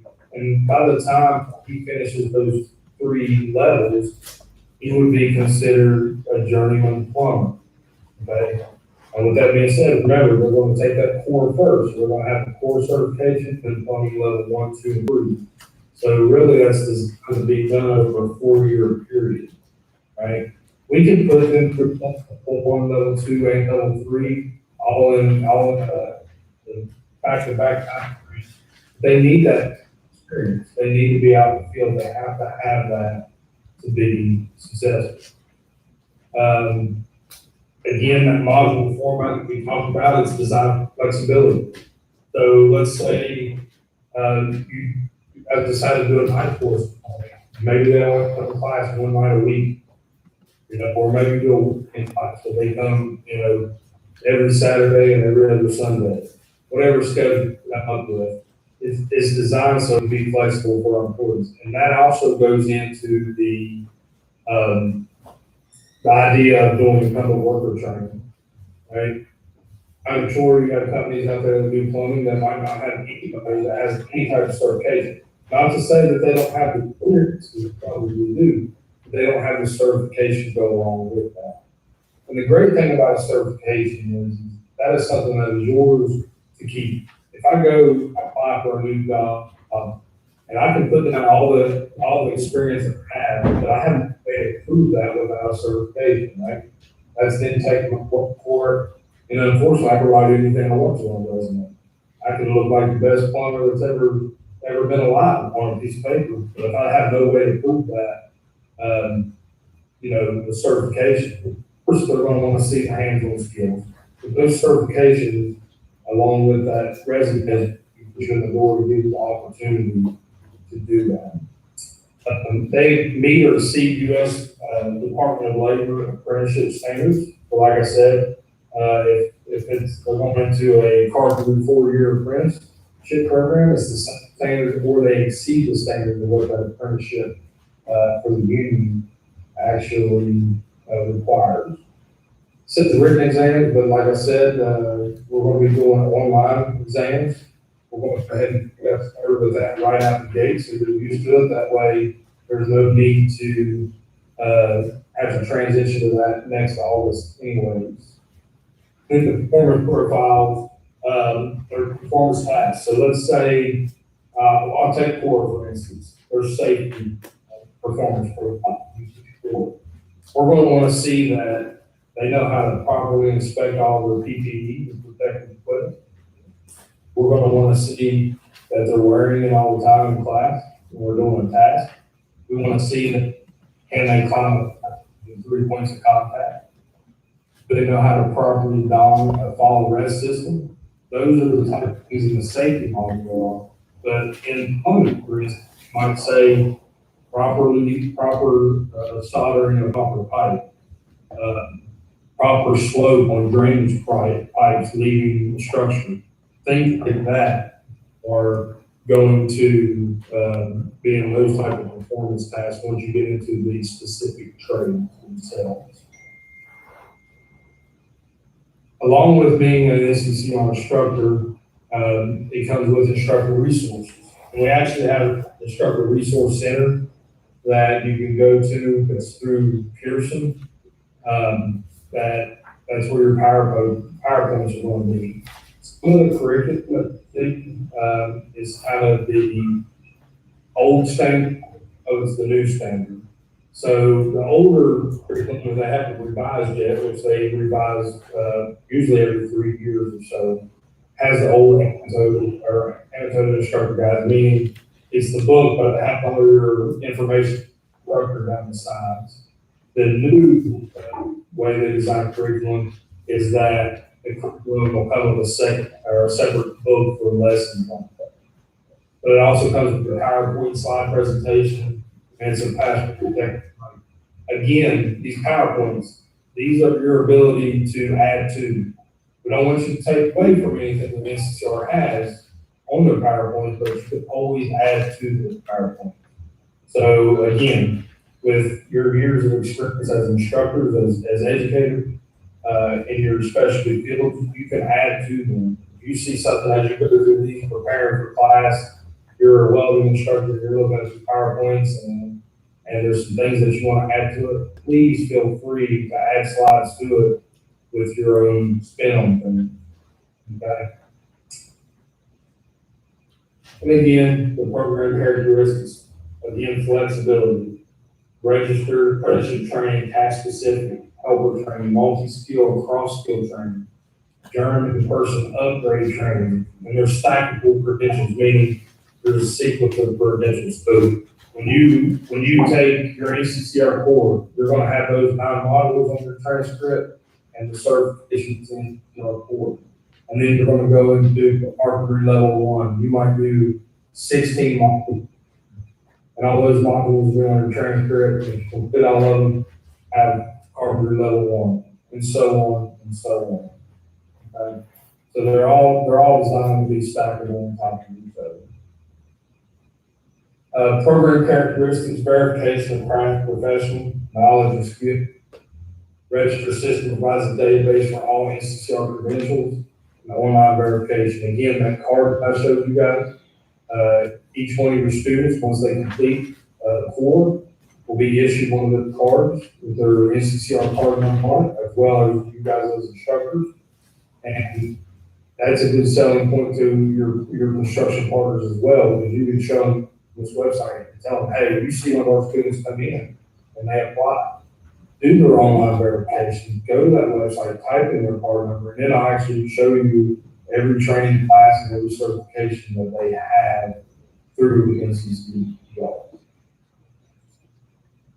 So kind of a training delivery structure. The NCCER certified individuals that provide oversight of the training program for accelerated instructor sponsor. It's called the sponsor representative. So as you see here, it's just kind of a flow chart of how things are. If you see right down here, on this level right here, NCCER instructor training by master trainer, that's where you guys are at. Right? You guys will be delivering the NCCER curriculum to the training. Valencia right now is your accredited training, or you guys are going to be an accredited training unit, excuse me, or a training unit. And Valencia College is actually your sponsor representative. And then I will be your master trainer. All this flow up to NCCER.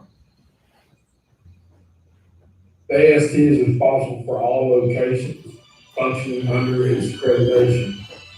Accredited training sponsor, yes, we are in charge of the training units, the accredited training units, and the training facility, educational facility. Okay, so that's kind of how that works. Is Valencia is a accredited training sponsor, which our goal is to get BTVI to this section right here.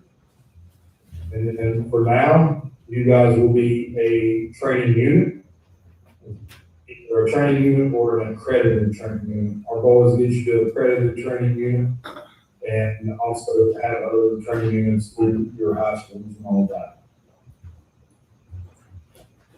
Again, NCCER instructors, this is you guys. We're looking for journeyman or technician level of knowledge and skill, and leadership, authority, ethical stewardship, with the sharing all the skills and knowledge on materials. It is very important that with this training, when we train our students, that we make them earn these certifications. We are not in the business of giving out certification. If everybody that comes to our program, we give a certification to and they don't earn it, then that card does not mean anything to their partners. Right? They need to earn it. They need to put in the effort. They need to study. They need to learn the skills. That is what's going to make them successful. Okay?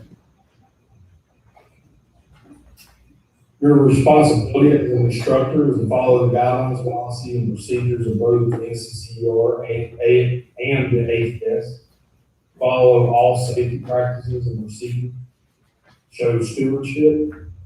Instructors must demonstrate the proper care of tools and the wise use of material. Keep accurate records. Instructors are responsible for reporting training in a timely manner. So some of this applies to the old standard of how we used to send everything in by hand. You would have to fill out what they call a Form 200, and they wanted you to do that within 72 hours of the class being completed. So moving to that online testing center, again, it's instant. As soon as they pass it, it's going to go ahead and show for that student's card that they receive that training. So it eliminates the instructor having to report that training fast. And then exercise ethics and conduct his or her duties. Most or all of you guys are educators, and we understand that, rules are the rules. And we all have students that we absolutely adore, and we have all had students that we could not wait until they got out of our class. But we have to treat them all the same and hold that standard to the same level.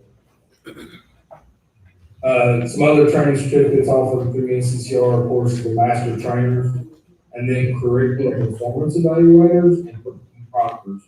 So what we can do as individuals or as an accredited training sponsor is we are going to train our instructors to be instructors.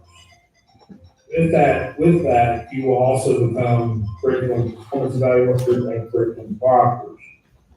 But if you have individuals, say you have support staff, my two implementation coordinators that I train them to be curriculum proctors. That gives them the ability to go in and do the test assessments with our students, the online testing. That way my instructor will go prepare for the next class, maybe even go to lunch, whatever the case may be, and they'll go down there and actually test our students for them.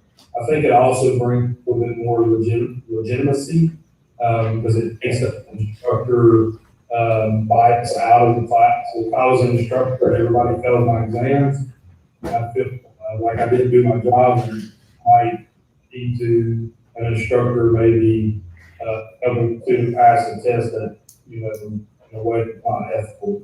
So what we do in in the majority of our testing scenarios, we pull our instructor out of that testing scenario and let my proctors go in and get those evaluations.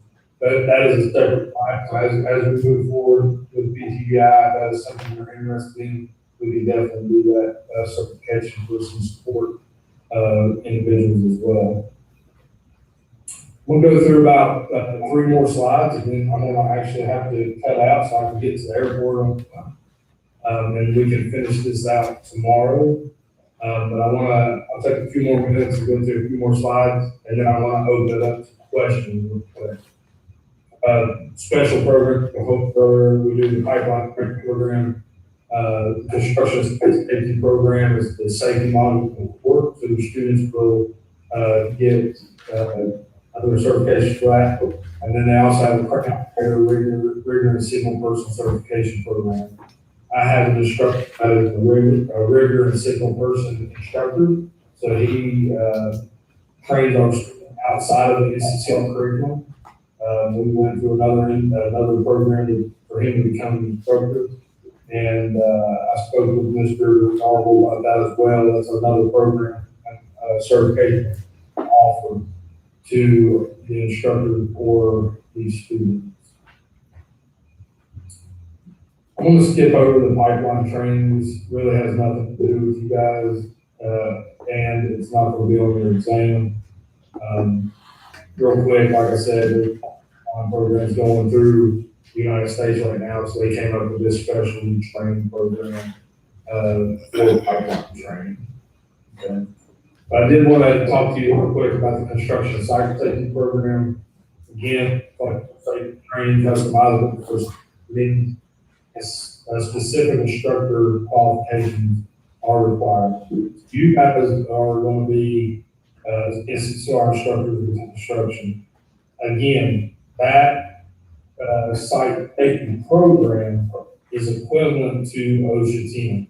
So your OSHA 10 instructors can teach this program and certify the students in 2 ways. They can certify them in the construction site safety program and also the OSHA 10. If you are not an OSHA 10 instructor, and your students go through 50 and they pass, they will receive a construction site safety certification. So I'm going to stop the slides at that point right there, and I'm going to pop back up on your screen. I'm sorry that I have not been able to give you guys a break. I'm just trying to get as much done as I possibly can right now before I catch this plane. But I do want to open it up and do some questions about 10 minutes before I need to leave. So I'm going to let Mr. Darwell MT for me again with his microphone. I'm expecting him to sing a song on that microphone, but he hasn't done it yet. So I know why, that's what you can say. But I would like to open that up to any questions or students. You want a question to show you around? No questions?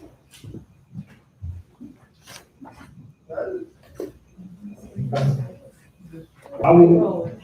It's all straightforward. So far. Okay. So far. Hopefully, Mr. Darwell will give you guys a break, and I didn't put you to sleep too bad. I apologize. It will be a lot better in person. And, just kind of think about some of the things that we talked about this morning. And when I get there this afternoon, if anybody would like to chat with me this afternoon, I'd be more than welcome to sit down with you and talk with you. And if not, tomorrow morning when we start class, just feel free. I'm very easygoing when it comes to the classroom. You guys can raise your hand throughout the time if you have questions and all that good stuff. Okay. So Mark, you want to speak a little bit more about that site safety person? Because I think everybody from the Freeport campus is OSHA 10-hour or higher. So you want to speak a little bit more about that? Yeah, so having your OSHA 10 certification is going to be a huge benefit for you guys because the site safety certification follows that. So for us, for OSHA training, there's actually 2 OSHA 10s in the United States, and a lot of people don't realize this. You have OSHA 10 for general industry, so that's going to work for any type of training outside of construction. So if a student is, or if a person has worked fast food restaurant, their OSHA 10 might be talking about the proper footwear to wear in a restaurant environment, right? They have to have a type of shoe that has a non-slip shoe and all that stuff. That is on the OSHA 10 general industry. In the construction industry, we use OSHA 10 1926. It is a specific OSHA just for construction workers. So some of the things we talk about in OSHA 10, right? You guys, some of you have been through the OSHA 10, and I know you have an OSHA 10 instructor, but we talk about the fatal four, right? The majority of all accidents in the construction industry falls under 4 categories. Either slips and falls, struck by, caught in between, and electrical. Those are usually the 4 things when there is an incident in the construction industry. The overwhelming majority of that falls somewhere in those 4 categories. And then we have another category of other. The majority of accidents fall within those 4 categories. So they call it the fatal 4, right? You're also talking about your fall protection. You're talking about machine guarding.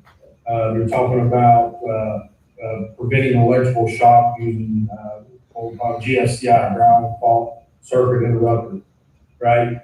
So there's things like that falls in that. With that site safety program, it's built. There's a separate site safety program, but it's the same.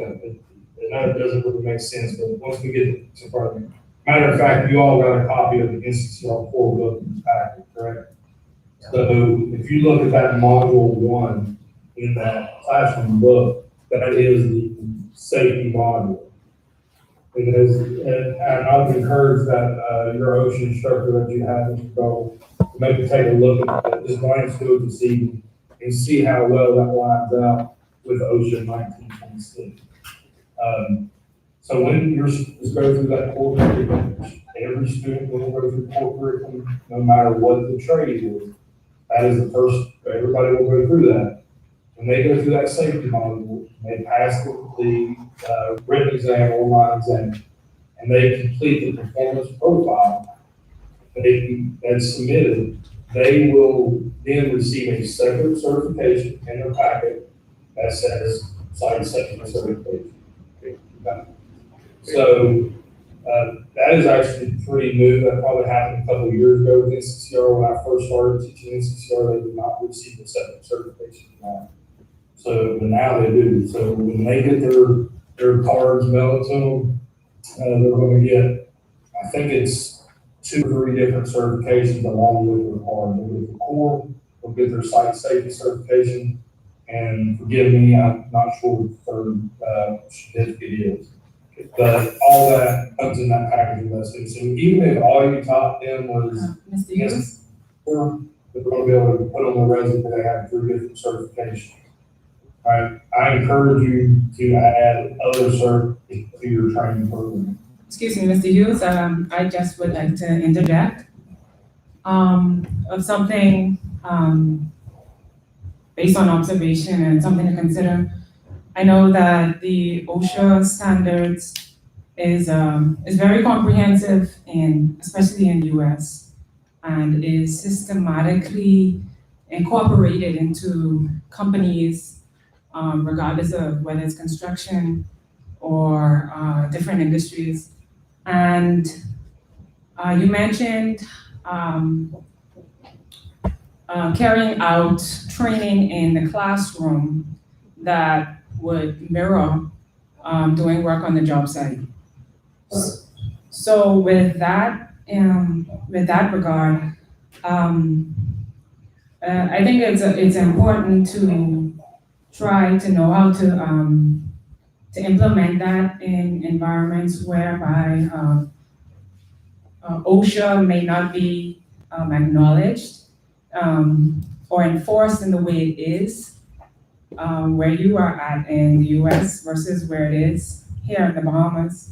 And I think it's important to try to know how we can mimic that, whereby students or persons, whoever is in training, can take those tools and apply that on a job site, whereby it isn't policed as it should be, even though it might be acknowledged, it isn't policed as it should be. And the way how we can even implement that in our legislation to the point where companies are responsible, management is responsible, and thereby the work that we do inside the classroom can fully be effective when students get on the job site. Absolutely. So how we kind of do that, one of the things that we do in all of our programs I implemented probably about 3 years ago is we do what we call a toolbox talk, right?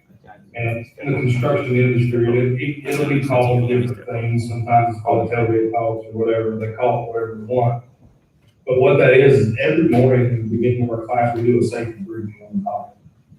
And we have I had a book that I created. I didn't create it, I actually pulled it and put it all together. But it talks about different topics. And today we might be talking about fall protection. And I actually have the students do that training for each other. I'll pick a student in the morning, I'll hand them the book, they go over, it takes usually 5 to 10 minutes of that. We have a small discussion about it, everybody signs the book that they did the safety briefing for the day, and we move on to our classes. We provide all the safety gear for our students, so every one of my students, depending on what field they go in, get the proper PPE for that field. But they all end up with hard hat safety glasses. My linemen have their climbing gear. My carpenters have their tools. My heavy equipment operators have safety vests. We try to provide that, and we hold them to that standard. If I walk into a classroom, which is very rare that I see a student with not their PPE on, my instructor completes that very well. A student is pulled from what they're doing, and they're reminded that you will wear your PPE while you're in class. I understand that, maybe out in the field, and we have that same issue here in the United States, and please don't think, I've seen a lot of roofing companies go around that did not have any fall arrest system on their houses. So we have that same issue here. But what we tell our students is the most important thing you're going to do every day is go home, right? That is the most important thing for us, and it should be the most important thing for our students is that they are going to go home at the end of the day unscathed and be able to go home to their family, right? Building that safety culture sometimes takes time, right? Sometimes you will have employers that maybe don't focus so much on safety. They should, because that affects their insurance and things like that. But it's not always what comes up to the forefront for them. It's sometimes a very fine balance in the construction industry. It shouldn't be, but sometimes it is.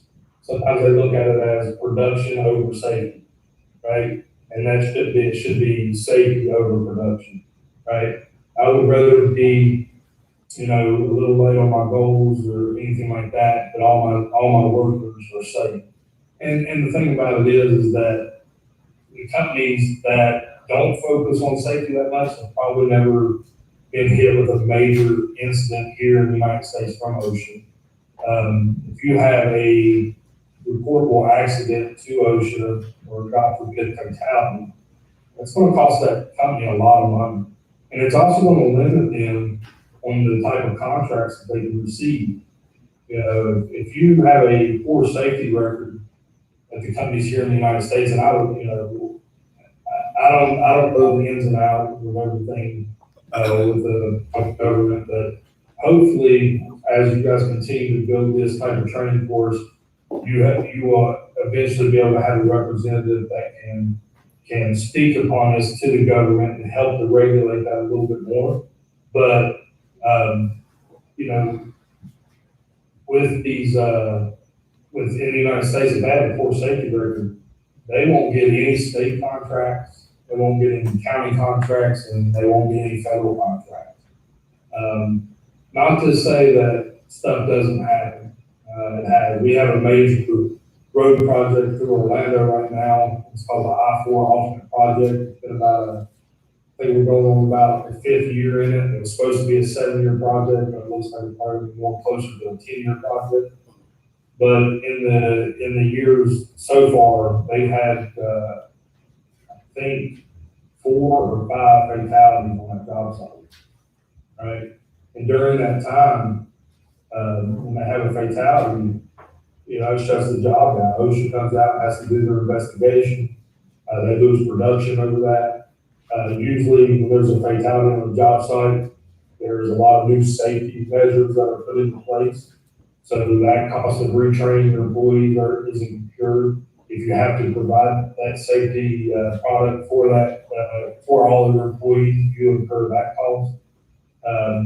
So there's more benefit to work safe than there is to work in a way that, let me just get the production done. It's like playing Russian roulette, right? You might get away with it 3 or 4 times, but when it happens, it's going to cost you dearly. And that's on a company side. On a student side, I would just encourage them, hey, you don't want to be a statistic. You want to be able to come home every day and take care of your family. And I can tell you as an instructor, one of my worst nightmares is that something would happen to one of my students, right? I would never want to have that burden on me to think that I did not, the proper way to do things and cost them on life. So if you look at it like that from an instructor standpoint and make it standard, as I'm sure your welding instructor, he's not going to let anybody weld without a mask on, right? That is a PPE, that is required. We don't want them to get arc out, right? We don't want them to hurt themselves, right? I'm sure if they're working doing welding, they're wearing their leather jackets and things to make sure that they're not getting burned, right? That is standard, that is something that has to be standard. It can't be, well, I'm going to do this weld real quick with none of my PPE on. That's how someone gets hurt, right? So to encourage that in your classroom and to live like that, that's why I say treat it like a job site in the classroom. Not just the being on time, right? But all aspects of it. Do a toolbox file with them every morning. It takes 5 minutes. Do a brief, let the students do it. That way they're teaching each other. Pick a new student every day to deliver that toolbox file, right? Make that a habit, right? I've done it so much that there were times that I come in class and I forgot to do it. My students would stop me and say, no, we got to do a toolbox file first. That's what you want. You want that they're holding you accountable for safety as well. But the biggest thing that we have problems with is our instructors have to be the model for that. You cannot have your students require them to wear hard hats and safety glasses and you're walking around without being a battle just because you're an instructor, right? Absolutely not. If you're going to teach that, you're going to make that mandatory in the classroom, you have to model that behavior as well. So I hope that answered your question. And safety is something I have a passion for myself because I did spend 13 years as a firefighter back when I was a little bit younger. And so I've seen a lot of things, that simple safety measures could have prevented. Yeah, Mark, just to add a little bit to Ms. Knowles, and this is so crucial to us. And first at BTVI, when we on this press where every person who worked at BTVI has become OSHA certified. A little bit more specific from a cosmetology instructors, OSHA do have a certification in Cosmo. We 99% there, but we're actually offering that to our cosmetology students. And for the general OSHA, and I like to say for economics, our persons in the administration area normally will see safety as one of their concerns, meaning how type of chair you sit in, how the desk, how the light effect. Doing that OSHA certification helps to make you aware of the safety concerns. The other thing is that in our country, Ms. Knowles, we just put our hands up to how many persons have fire extinguishers or fire smoke detectors in our homes. We probably might get 2 or 3 persons. Because in our country, we don't police safety. We ain't preventive, reactive. And so that's a culture. And that is why starting with us as instructors, like Mark alluded to, if we demonstrated to our students So when they go out into the world of work, they can say, hey, listen, you should have this, or it should be an exit. Tell you a 10, 15-second story. We sent 2 students about 3 years ago out on internship. And they were supposed to be there for 3 weeks. We got a call at the end of the first week that these guys, after lunch, is smoking grass. And these good guys. So I said, it can't be them two. That's why I said them, because we asked them to do a portfolio for us. And we asked them to come back to campus on Monday. And we looked at their portfolio. The guys was electrical students working in a basement, no ventilation, and had a generator down inside the basement. They said to the foreman, listen, we should not be working like that. Even though they had a mask on, the foreman said, listen, I'll be doing you a favor having you here. And so from 8 in the morning until 12, it was fine. That carbon dioxide after lunch, I mean, they was high. And really, they was high.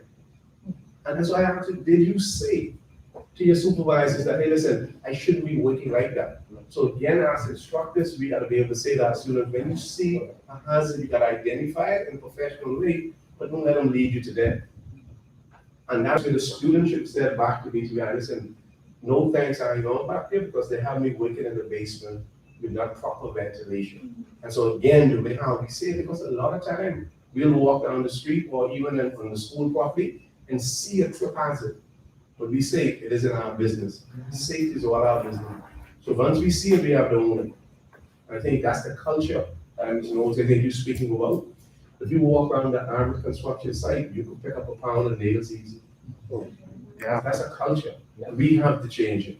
And so if your labs are to the point where your labs, if you make it dirty, you clean it. If we start teaching that now to our up-and-coming craft students, hopefully they'll care out in the world of work. But it's difficult. It's difficult out there because, like Mark again alluded to, we're trying to save some money. So I would get away for 100 years, toting persons in the back of a pickup truck with no covering. When the rain comes down, then that's another story. See, so some things have to change. All right, and so it's extremely important that we embrace the safety in order for us to be able to move forward and make the whole safety conscious of the country. We become aware. The people at the top will actually see it if we start. Because OSHA goes right back to high school. Persons in the high school doing craft should be OSHA certified. It will make it easier when they come over to the trade college. So we understand. It's a process, you know. It's something that I use the analogy, it's trying to turn a ship around in a bathtub sometimes, right? It's a very slow process, right? But you have to develop that. And one thing that I've told all my students, you know, when I look for construction partners to hire our students, one of the very first things I look at is their safety record. You know, I'll do some research and find out, make sure that they're a good company to work for. Because again, I do not want to send my student to a company that, you know, is going to put them in hazard. Not to say that they haven't went to companies like that, but it's the student's responsibility to identify those safety things and stand up for themselves. I would rather lose a job than lose my life, right? And they gotta have that mindset. And that's why I think we're starting a journey with you guys in the Bahamas to try to make a shift when it comes to that.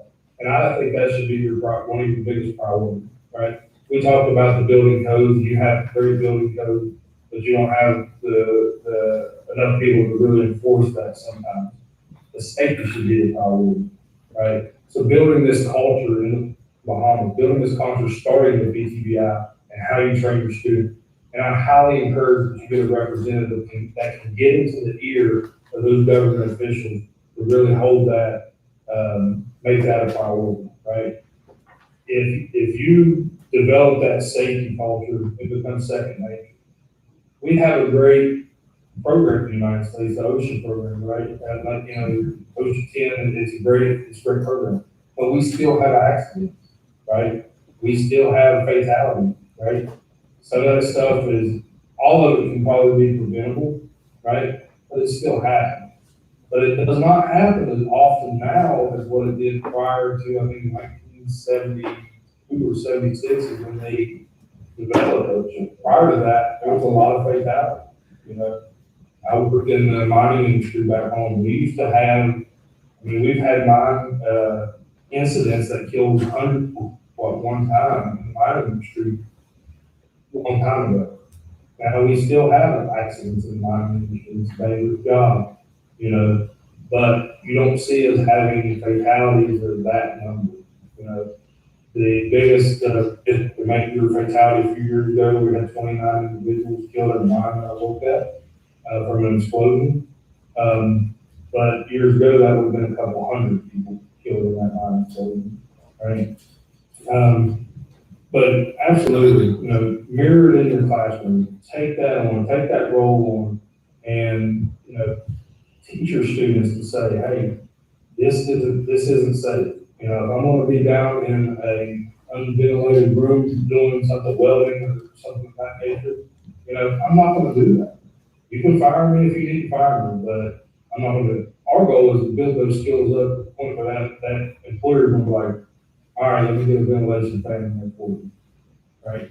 I don't want to lose you because you're very valuable to our company, and I understand you say, but our students need to know that every day when they go out into the job, their number one priority is to come home every day safe.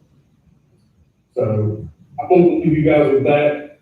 I enjoyed this morning's session with you guys. I'm really looking forward to getting down there this afternoon so I can do this face to face with each one of you individually.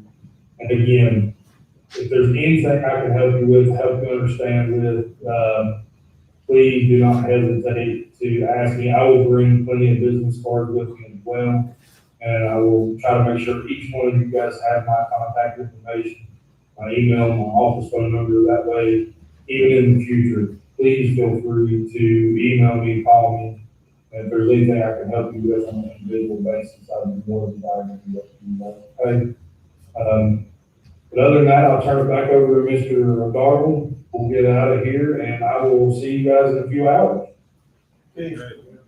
All right, thank you, Mark. Safe travel, and we'll see you in about 6 hours and get you from the airport. Yes, sir. Thank you much. Our team, so we'll take a break until 11 o'clock. That's a 20-minute break. 16 minutes, so 11:10. I'm trying because they have lunch set for 1, so we can do something between 11:15 till 1. We have a couple of things we need to go with you guys with the VLE, and then hopefully we'll have a short afternoon. What's up? I think it'll be back here for 11:10, 11:15. 11:10 is good. Okay, right. So 11:10 will be back here. Thank you. So we outside, so we're going to all that good stuff.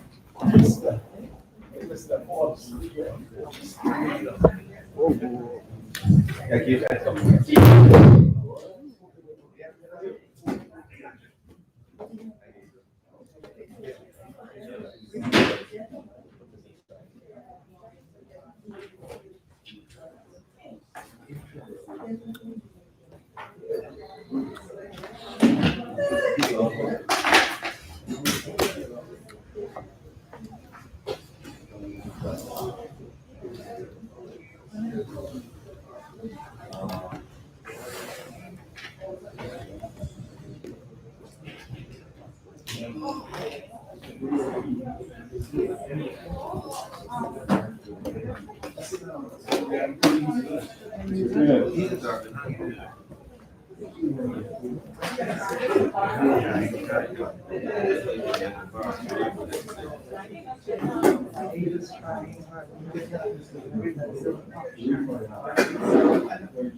Yeah, give me a second. Just putting something up.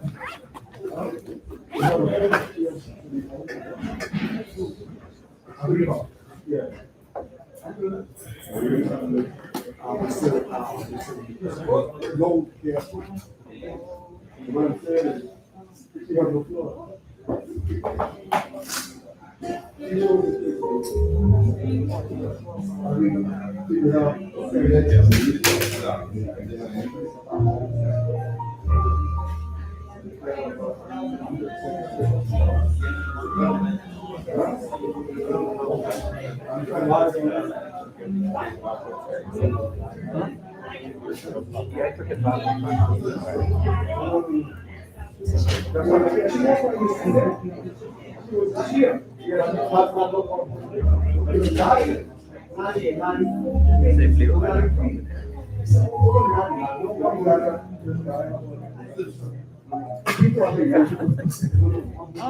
thanks. Sure.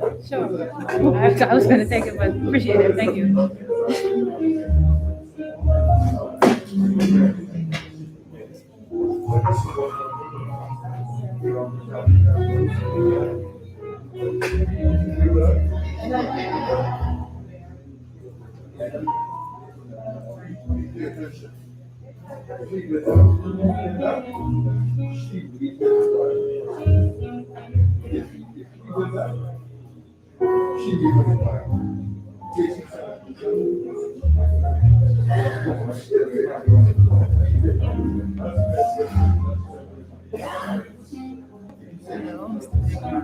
Lady Notes, what's happening? Good. All is well.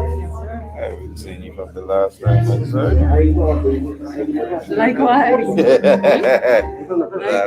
last time I saw you, you was walking around with a young teenager. A young teenager.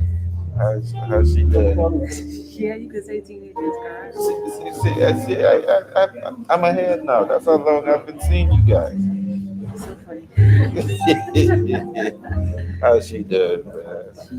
She's awesome. I keep telling her she's Terrorizing everybody, son. she's trying to do one thing now. Sound like a grandson I get. I try and see if he could vie for the leadership of the PLQ right now. He's only 2 years old. I know, right? Okay then. So I understand. okay I totally then. get it. Okay then. I get exactly what you're saying because she a woman and woman and she really systematic already. It's not the systematic. Yes, she is. Sounds like a notes thing. I know. It's the same thing. I know. She done setting apart her food the way she would eat it. No. Yes. I tell you she was white. Told you she was white. A young lady I know jumped up Bristol and he called her name, granddaughter, they white. They white.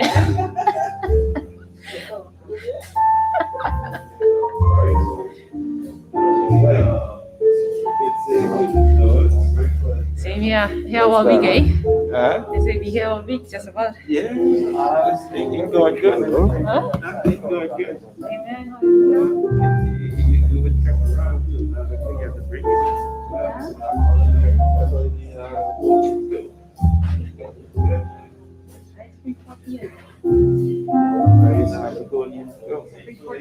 Yeah, I know you report.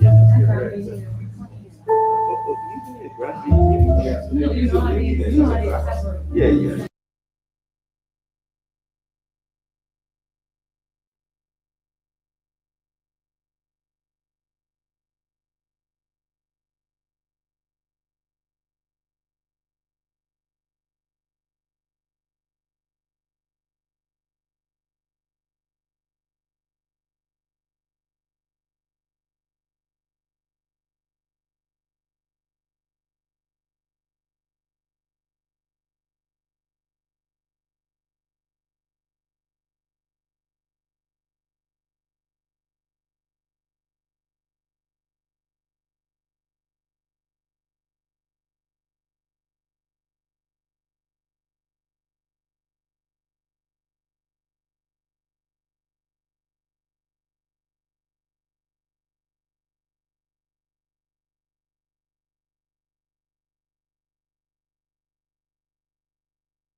person also who've been in the field, and we need to make certain that we do an assessment of individuals so we can actually find what we might call their weakest point, so we can actually strengthen. And so everyone coming into the program have to do a pre and a post test. That's crucial. All right? We went crazy at how we can actually roll this out. And when we did the maths, I need 254 instructors to be in touch to come over to the Bahamas. And that is why we went so aggressive at looking at BTVI existing instructors. We're going out to the education and industry to find those subject matter experts. Because this grouping we really need, and I'm show you how, for example, the dual enrollment for existing instructors in the high school, how we can get them to become a BTVI adjunct instructor, number one, as well as staff persons become a BTVI adjunct instructor, number two, and also get those existing instructors become recruiting officers for BTVI, at the same time paying them some money. Dollars and cents is the key thing. And so my thing is that we can put you to, we can ask you to go to work, you have to commit to it, but BTVI will make certain that you are compensated for it, and that's crucial. And so we target these different areas when we look at our pathway for accelerated training. Say, for example, with the BCA, BCA has a whole body of persons who they consider contractors or recognized. And so we go in at them, and we'll actually test their folks. BTVI would have already signed an articulation agreement with the BCA, so we have that partnership. In the cohort 2, you heard Mr. Pratt allude to this one that he's a part of it. So I said to him, listen, if you can sell this, you gotta be here, you gotta understand it. So when you sell it to your members, you understand what we're speaking about. So we have these different areas we target. Those nine core stuff on the NCCER, if you look at your big module, believe it or not, it's only 80 contact hours. And at the end of those 80 contact hours, you will get 1 of 3 certifications. And so depending how you craft or schedule those 80 contact hours, we can actually do that 2, 3, 4 weeks, depending how we set it up. That is crucial to us. And why it's important? I'm seeing core start at grade 9. And so if we have a person who's thinking about doing construction, and we start this at grade 9, and they get those core, and the pathway to grade 10 will be a little more clearer. And they can go into a level 1 regardless of what the trade is, electrical, carpentry, plumbing, cosmetology, etc. But I think it needs to be clear, and the certification needs not to just have a national approach to it, but also have an international ring to it. Just like OSHA, the student will get an NCCER certification. Advantage of that, we have youngsters going off to do engineering, going off to do trades. They would already have a step in those institutions carrying this time. And so that's why the crucial part of it. So back at home, we can now look at our BJC trades and equivalent them, see where they line up if we do the core. And so that's the other thing. I talked to Jeff about last time, so trying to get the thing on the interest rule again. So this is just an example. If we take the 7 hours per week, They 4 don't days, cash upstairs, you know. in 3 weeks we finish.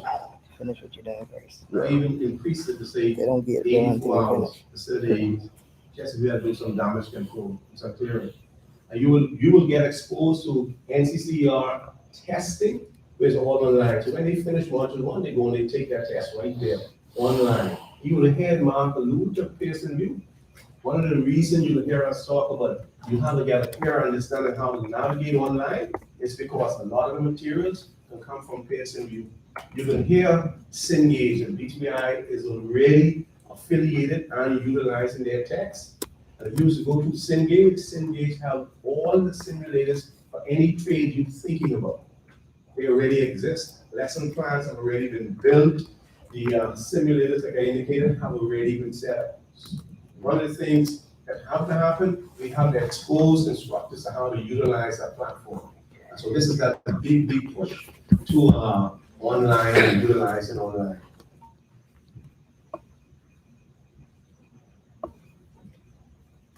I said traditional, if I could do 3 to 10 weeks as compared to the regular 14 weeks in BTVI, I cut down some time.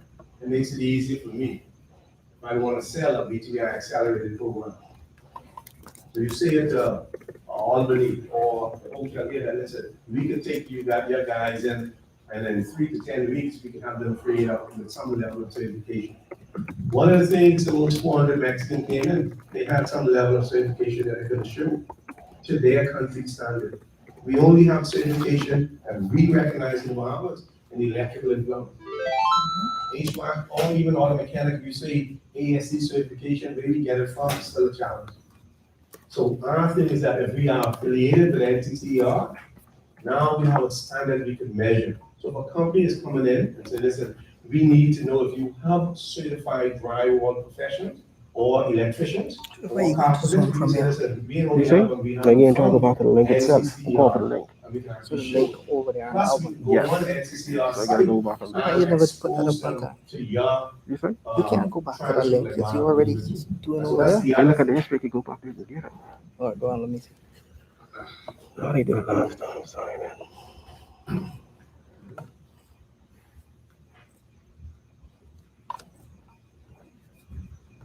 Meetings. Why should we say NCCER. existing contractors think that it's a nicer contractor? So I got it. I didn't know That's the same link you use for live streaming? license fee. No, that's what I want. You get two different links, one for live streaming and one for. No, you ain't understand. You can't do both together if you're trying to say. So he should be a Why not? Because the software recording on the next year will work with that. Then you say to him, give you this So material. you can't live stream to YouTube on that. Or send it off. You have to get it from the API. I use an Different example Yeah, where next guy. gentlemen send a list of electrical materials to two people. And on his Right. listing, Because he you don't wanted want to 200 plugs. Really, he wanted 200 receptors. But he said 200 plugs. Of course, he didn't have the right terminology. Home Depot sent him exactly what he asked for, 200 plugs. But he really wanted receptacles. I understand. And so it's extremely important that you, as a craft-based instructor and a contractor, you gotta understand the right terminology. I like to say this, true or false, the conduit protects the conductor that protects the insulator. It's all in Chinese, right? That's all in Chinese. Ms. James can tell you right off, man. So if I say conduit, what's conduit? You said you have an adapter I for say this. conductor, you say wire. I ask That's the for question, different what is type wire? connection. And so You know, wire is a HDMI combination of adapter. an You told me insulator earlier. and a conductor.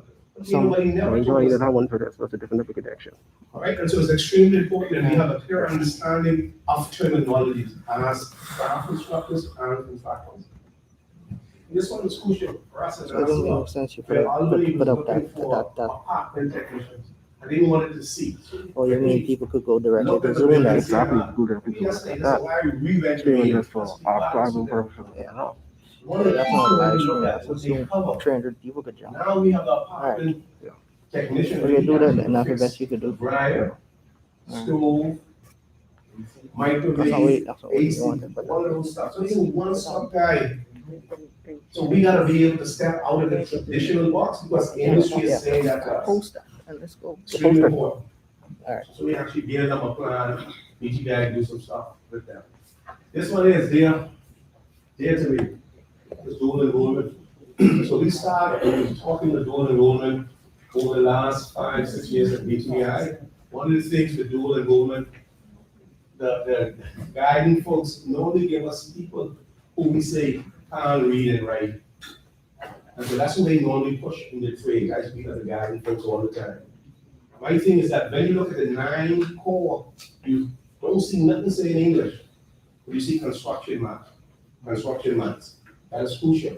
I pointed out to somebody, read what the communication speaks about. It ain't a traditional communication we talking about. Morning, how you doing, and how you dress. No, it's communication for the construction site. Signals, signs, lights, etc. And so it's specifically, the person, if we present dual enrollment correctly, we could create a pathway utilizing NCCER to get, for those persons to get their certification, not get them bored, but get them on a pathway if they leave high school and want to go to work, or leave high school to come to traditional college, there is a clear pathway for it. Today, if you give me a student, Ms. James, coming from high school, who did BJC maths or carpentry and journey, the way how they have it outlined in BJC, I go challenge them. I said, BTVI, we doing the electrical program, the say electrical one now, which is 14 weeks or 2 weeks a night, 8 hours a day. When you look at the practical involved, it's totally different as compared with the contact time in the high school. And because the way how BTVI have it structured, we get more practical at the college. That's what we need to align it. That's what I'm saying. If we utilize the NCCER curricula, starting from high school, coming over to BTVI with one seamless curricula, we now know where folks will actually be coming out of high school. So this, again, so I joined the Fen Force January 25th, 1988. And thought was that we need to sweeten the pool for technical persons in the field of teaching. And so the thing was, we got Freeport, we could find all those folks in Freeport, but we can find them in Nassau. And so I went out to the Commodore and the Fen Force, and one of the things BTVI had proposed to do is to train their existing truckers to become NCCER certified. So we wanted to know where those persons who are retired, those subject matter experts. I don't know if Mark told you that he's a retired Navy person. Firefighting, he did firefighting, but he's a retired Navy person as well. But we went in to the Fen Force and cohort 2, which is 30 persons, 22 of them are retired Defense Force officers. And they have multiple different skills. But like Mark alluded to, some of them never taught. And so that fear of teaching, we actually got to get that out of them to get them to the point where they can actually deliver. And so, how we find these folks? So we got a group. We also would have actually partnered with Wani Lutra. Wani Lutra is presently looking at craft persons on the island of Lutra. So we will be able to get those subject matter experts as well trained up as craft instructors. And if you're afraid of training or afraid of online, something y'all did, Mr. Paul, something you're doing, you got a quicker start. What you do? Sorry. Let's see. What we do? Okay. This is how we need to get out there. I'm saying, if we could go ahead, utilize the accelerated training approach, we could get BTVI into these schools. And like I said, the board and both president, the chairman, BCA is supporting this. I can show you how they put their money where their mouth was. I wanted to start with all of these schools, trying to get BTVI into all these schools. And this is how you can make that happen. My thing was that if we go ahead and get a BTVI lab in each one of these schools, New Providence, Grand Bahama, Hawaii, Exuma, then now we have a reach in the islands. There are more schools we leaving out, but we needed a plan. So the chairman to Darwin, that's our ambitious approach. This is all we can give you. So I'm starting off with this grouping. We would already have open squad to get into these schools, to find what their lab capacity is like.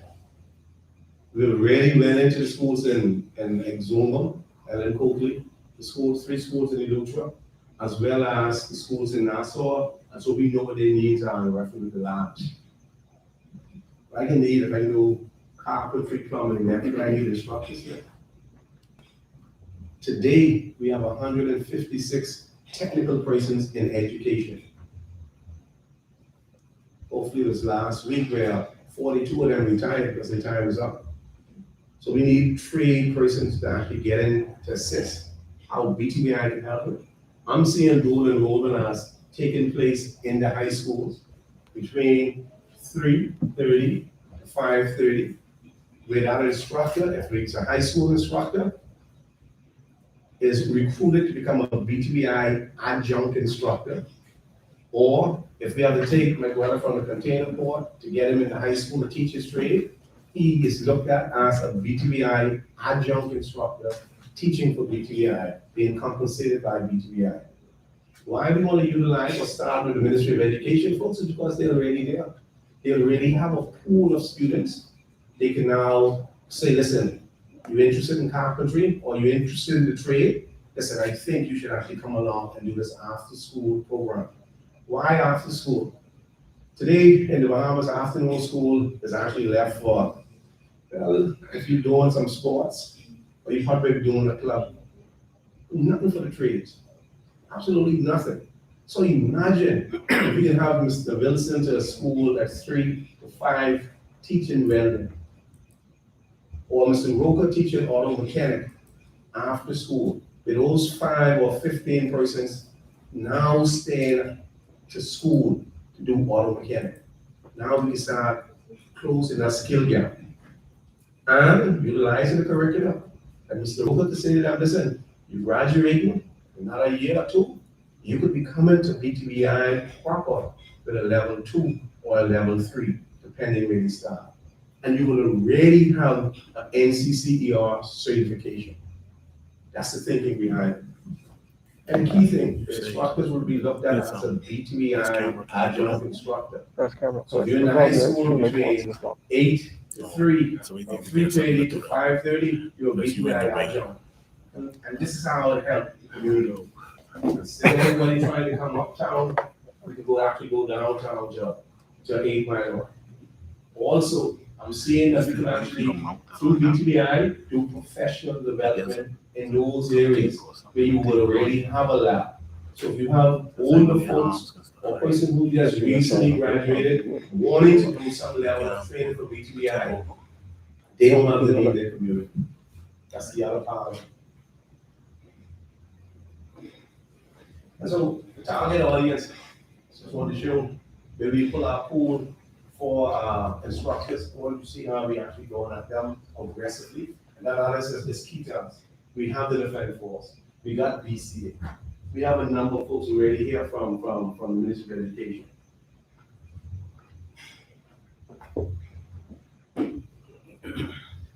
Well, how we can make money for BTVI? My recommendation is we can make money so easy until it's pitiful.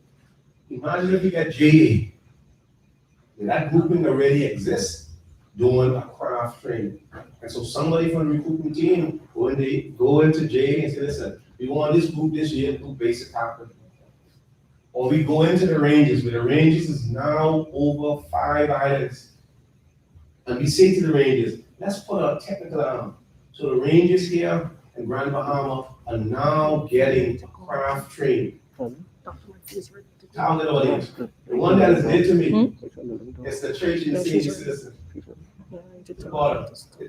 The church is, and the senior citizen, so there, nobody want to teach mama how to Skype, or how to Google, or how to search. But imagine that's an audience that we have there that is untapped. And guess what? They don't have to be long drawn up courses. Don't have to be long drawn up. So I want your mind to be spinning. Imagine if we say now to the Fed Force, listen, every one of your recruits coming out of training have a basic skill. And we train them up.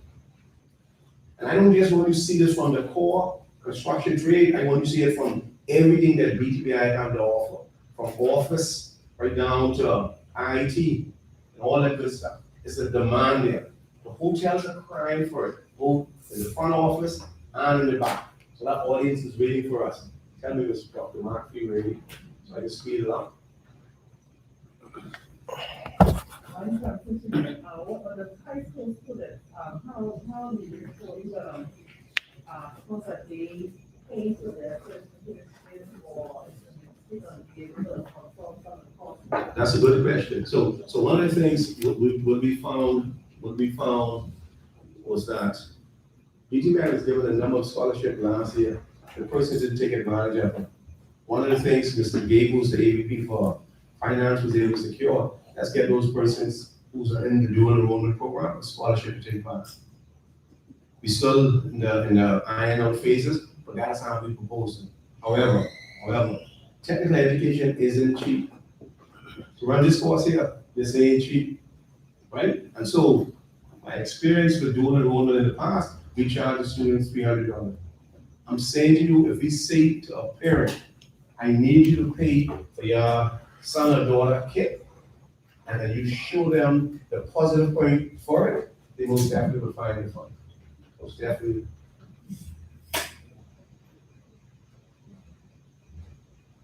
This was crucial to NCCER, the layout of the labs, so we have the labs should look.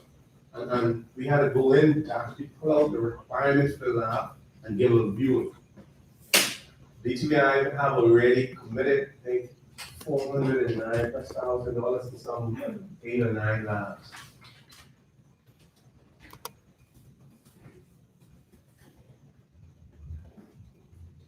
Maybe 5 to 1, right? 5 to 1 before. I want you to look. My thing is that I said if I can give you a drawing for the lab, I can give you the blueprint for this lab. So we can send it to you, Mr. Rocco, over here.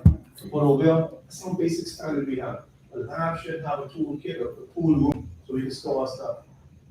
A lab should have a list of specific tools based on NCCER. So we provide you with the blueprint as well as the tools that should be or would be coming with those labs according to NCCER.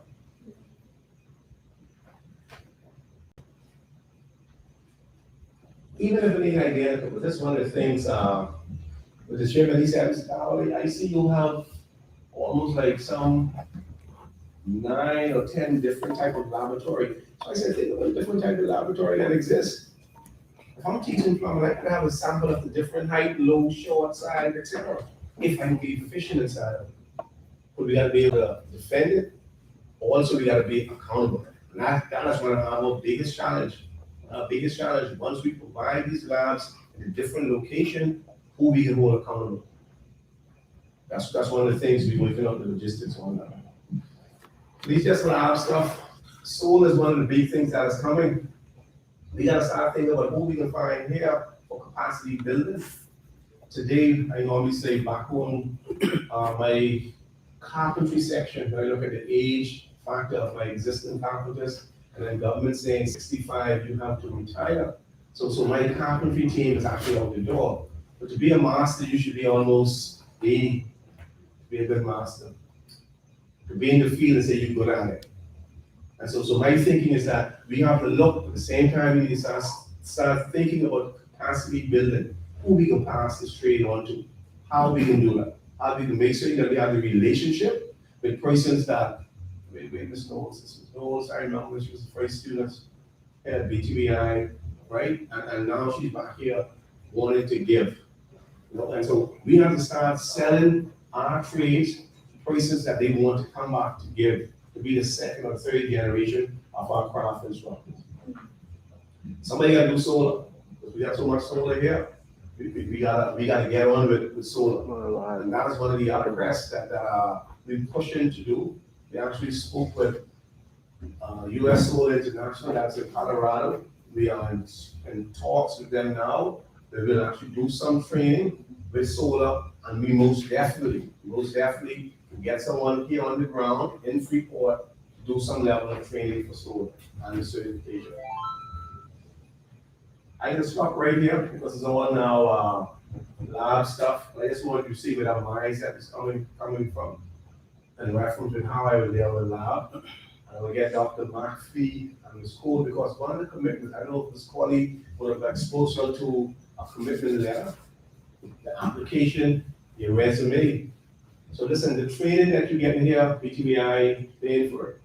What we need from you all is that, listen, if we call upon one of the names, Mr. Bradley, that listen, hey, we have a cohort in 8 Mile Rock, and we want you to teach, and we come to agreement of dollars and cents. We want Mr. Bradley, through his signing of this commitment, that when we call upon him, he's ready to move. So we want to increase BTVI adjunct capacity. We may not be able to employ everyone right away based on the demand, but we want to be able to say, I know Mr. Bradley's out there, his skill is in engineering and mathematics. So listen, if I need somebody to teach construction maths, I got Mr. Bradley over there. Or if I have a company come in and they need to do a quick short course for 2 weeks in engineering in some particular area, we know we have someone we could call aboard. And so that's one of the other push for us making certain that you guys and ladies get this certification. Yes, sir. Question. Is this program set in a way whereby a student could actually like pay for a level and write the exam? Okay, so one of the key things, and you keep your track with school, one of the key things that Mark indicate is that regardless where you come from with level height, you gotta go through those 9 core. Yeah, what I'm saying to you, why I said that is that. So let's get it first. You have to go through those 9 core, regardless if I come with my BA, my AA, my CA. I gotta go through those 9 core.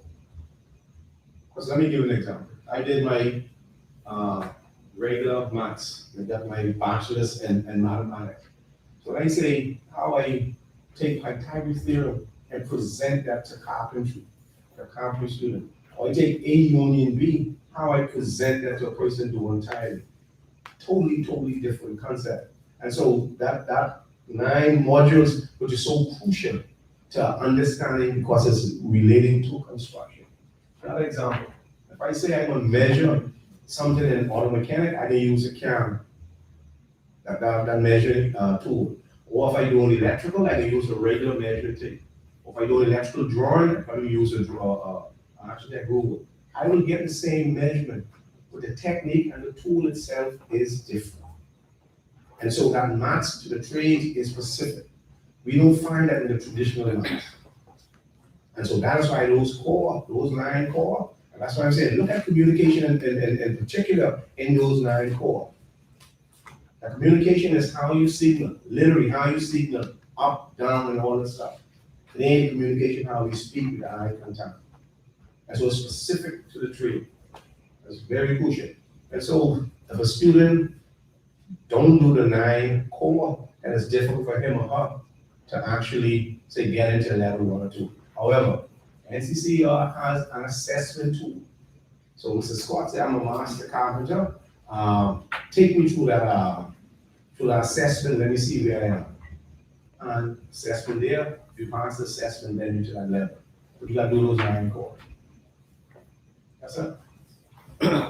So now, while I was listening to everything you said earlier, and I mean, it's smack on. But one of the problems that I found in the classroom and even in the field is you got a lot of craftsmen or tradesmen, very good, but you take them above the ground floor and they're in trouble because they're afraid of height, and I'm wondering whether or not, like you said, getting into the school at a young age, like I think Mr. Wilson up front there, Devin Wilson, we talked about this a couple of years ago, how early you actually be able to teach young students, even if you teach them at the height of this table, but at least from a young age, they know that they're not on the ground floor, and you can gradually increase the height as they get older and get further into the training with the various PPEs and what have you, to be able to accommodate them. Two things. One of the things you can find at NCCER, for you to say, become a craft instructor, there's certain things you got to do, certain poundage you got to be able to lift, certain height you have to go. Because when I'm a craft instructor and I can't go 10 feet, how do you teach the carpentry?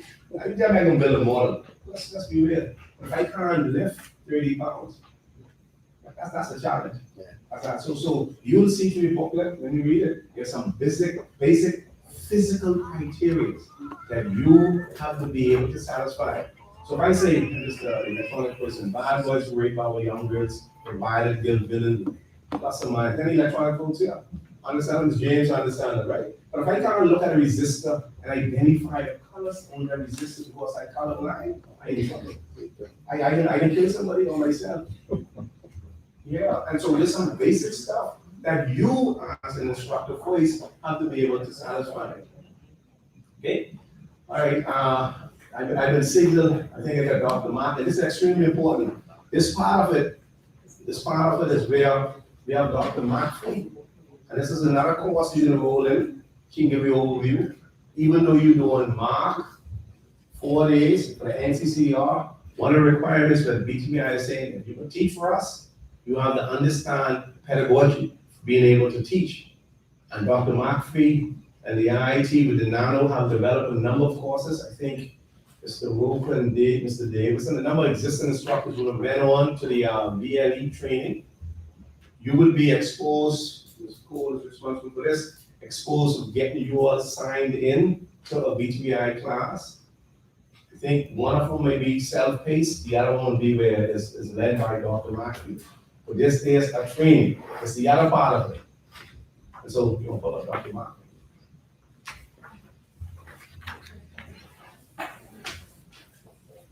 So we run straight to 1 o'clock, and after lunch, then we can say amen. That sounds good, right? Amen. Amen. Amen. Amen. Amen. Say amen. Mr. Wilson told me I have to do that because I can't go to the front. Everybody said amen. Right, Mr. Wilson? I ain't telling you, right? That's what you told me. All right, let's get Dr. Mark. So my thing is that you need your laptops. You need your laptops. Dr. Mark, you can hear us?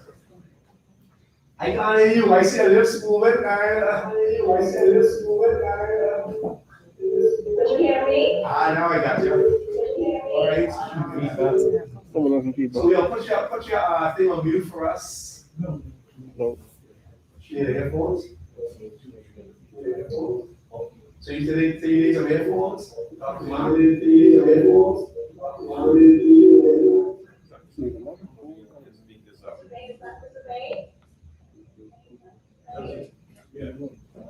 I've been using the laptop without the headphones.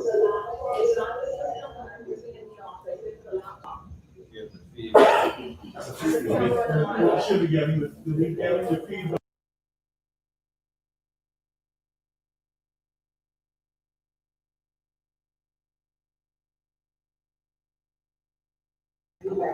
Okay?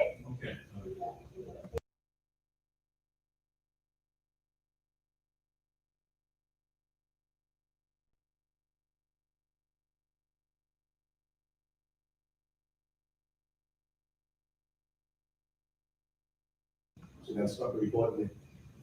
There's no more. Okay. Go. Yeah, sounds good. Sounds good. So okay, so I can read all of mine. Now that.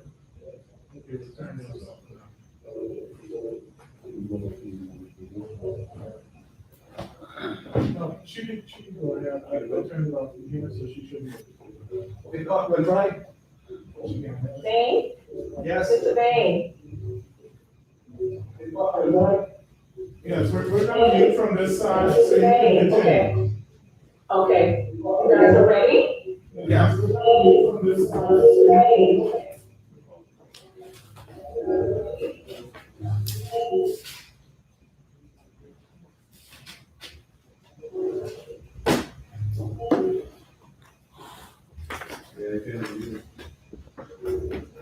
I'm not sure if they're ready. All you us, Doc. Hi, good morning, everyone. Can you hear me? Yes. Okay, I got the signal from the school. Yes, thank you so much. Thank you so much. Boy, I wish I was there in my hometown with it's pleasant and morning. Yes, it's still morning to everyone. I hope in the second city. I wish I was there. But I received a call a couple minutes ago from Tula asking me. I will tell you here at BTVI, we see our students as our customers, our clients. And so we believe that we ought to deliver a top-notch, superior product. And with that said, in terms of prospective instructors, persons coming from industry, wishing to teach our or instruct our students, what we did, we wrote a course, we fashioned, designed a course to help you with the delivery. You know, when you look at andragogy and what andragogy is all about, it's actually the art and science of teaching adults. You know, a lot of us are experts in have fields, whether it's welding, carpentry, you're an electrician, you're licensed, but a lot of times there is a barrier or there is, a gap in terms of you teaching another adult your craft. And so that is why we designed a course called Teaching Essentials. And what it does is it provides you, the prospective instructor, with the foundations of effective teaching, or it may even serve as a refresher. Some of you may be coming from the Ministry of Education school and already certified as a teacher. And so what we do is we help you to pause, to stop in this course, to look at what andragogy is all about. And in terms of the content of this course, we look at andragogy, we look at, who started it, Malcolm Knowles and the other proponents who are subscribed to andragogy. We also look at learning techniques, we look at teaching methodology, assessment.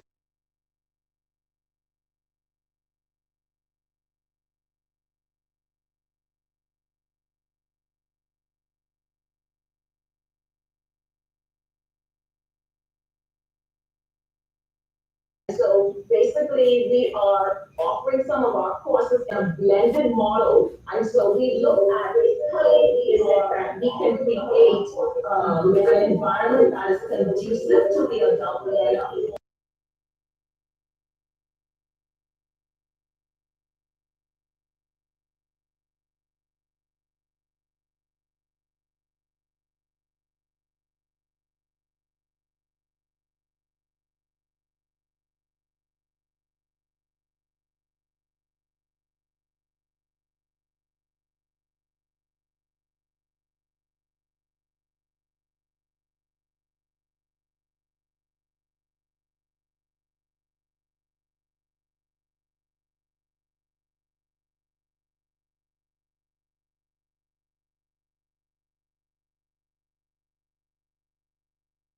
What we learned throughout the 4 weeks.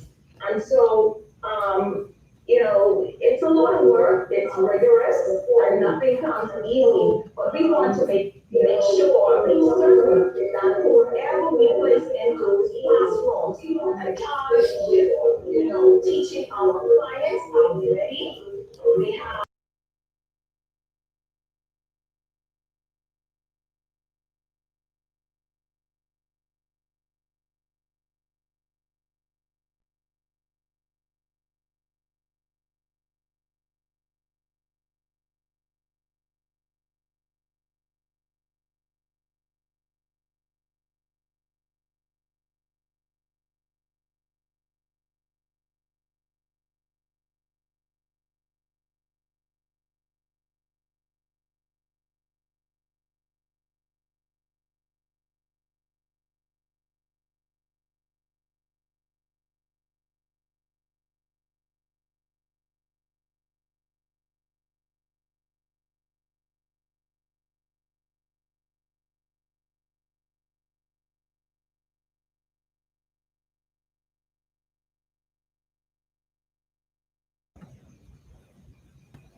Doc, you done?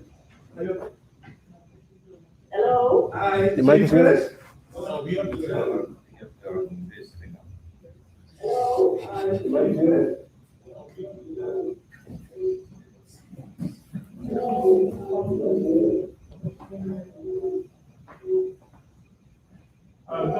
have the YouTube feed on? You don't know where I'm coming from. No, my mic is Hey, Yes. you guys were not able to hear me? We heard you, but there was a lot of feedback. I'm the only person in the office, no YouTube on, nothing. So you don't know.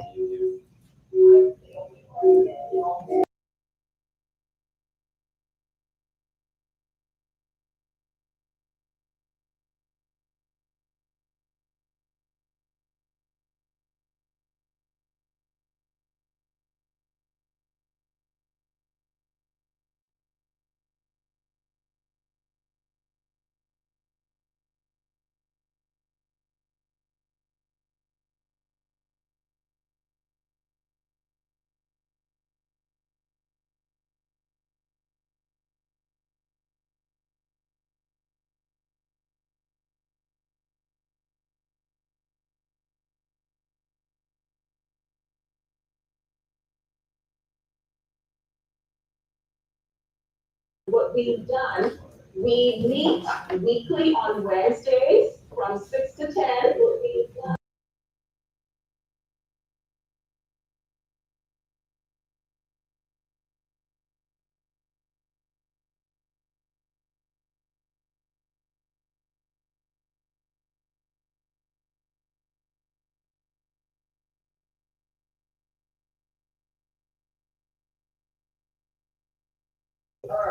Once you've completed this course. So will we be able to catch up, or we need to start a new cohort? That's it, right?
Friday afternoon and Saturday morning, Dr. Martin said Friday and Saturday. No, I was trying to say, Dr. Martin, listen, somebody on the right, on the left, there is party Friday. Listen,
How long is for, Doc?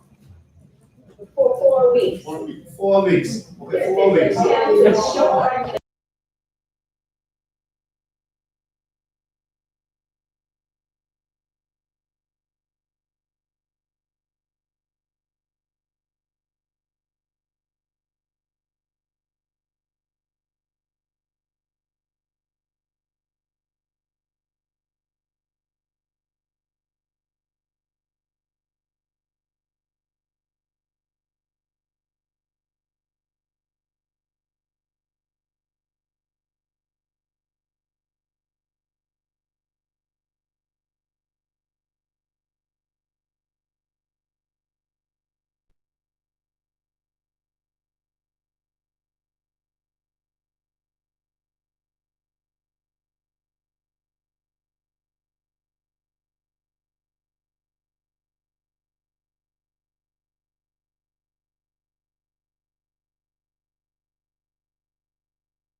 Okay, well, one of the major, I have what we call the major and minor assignments. One of the major ones.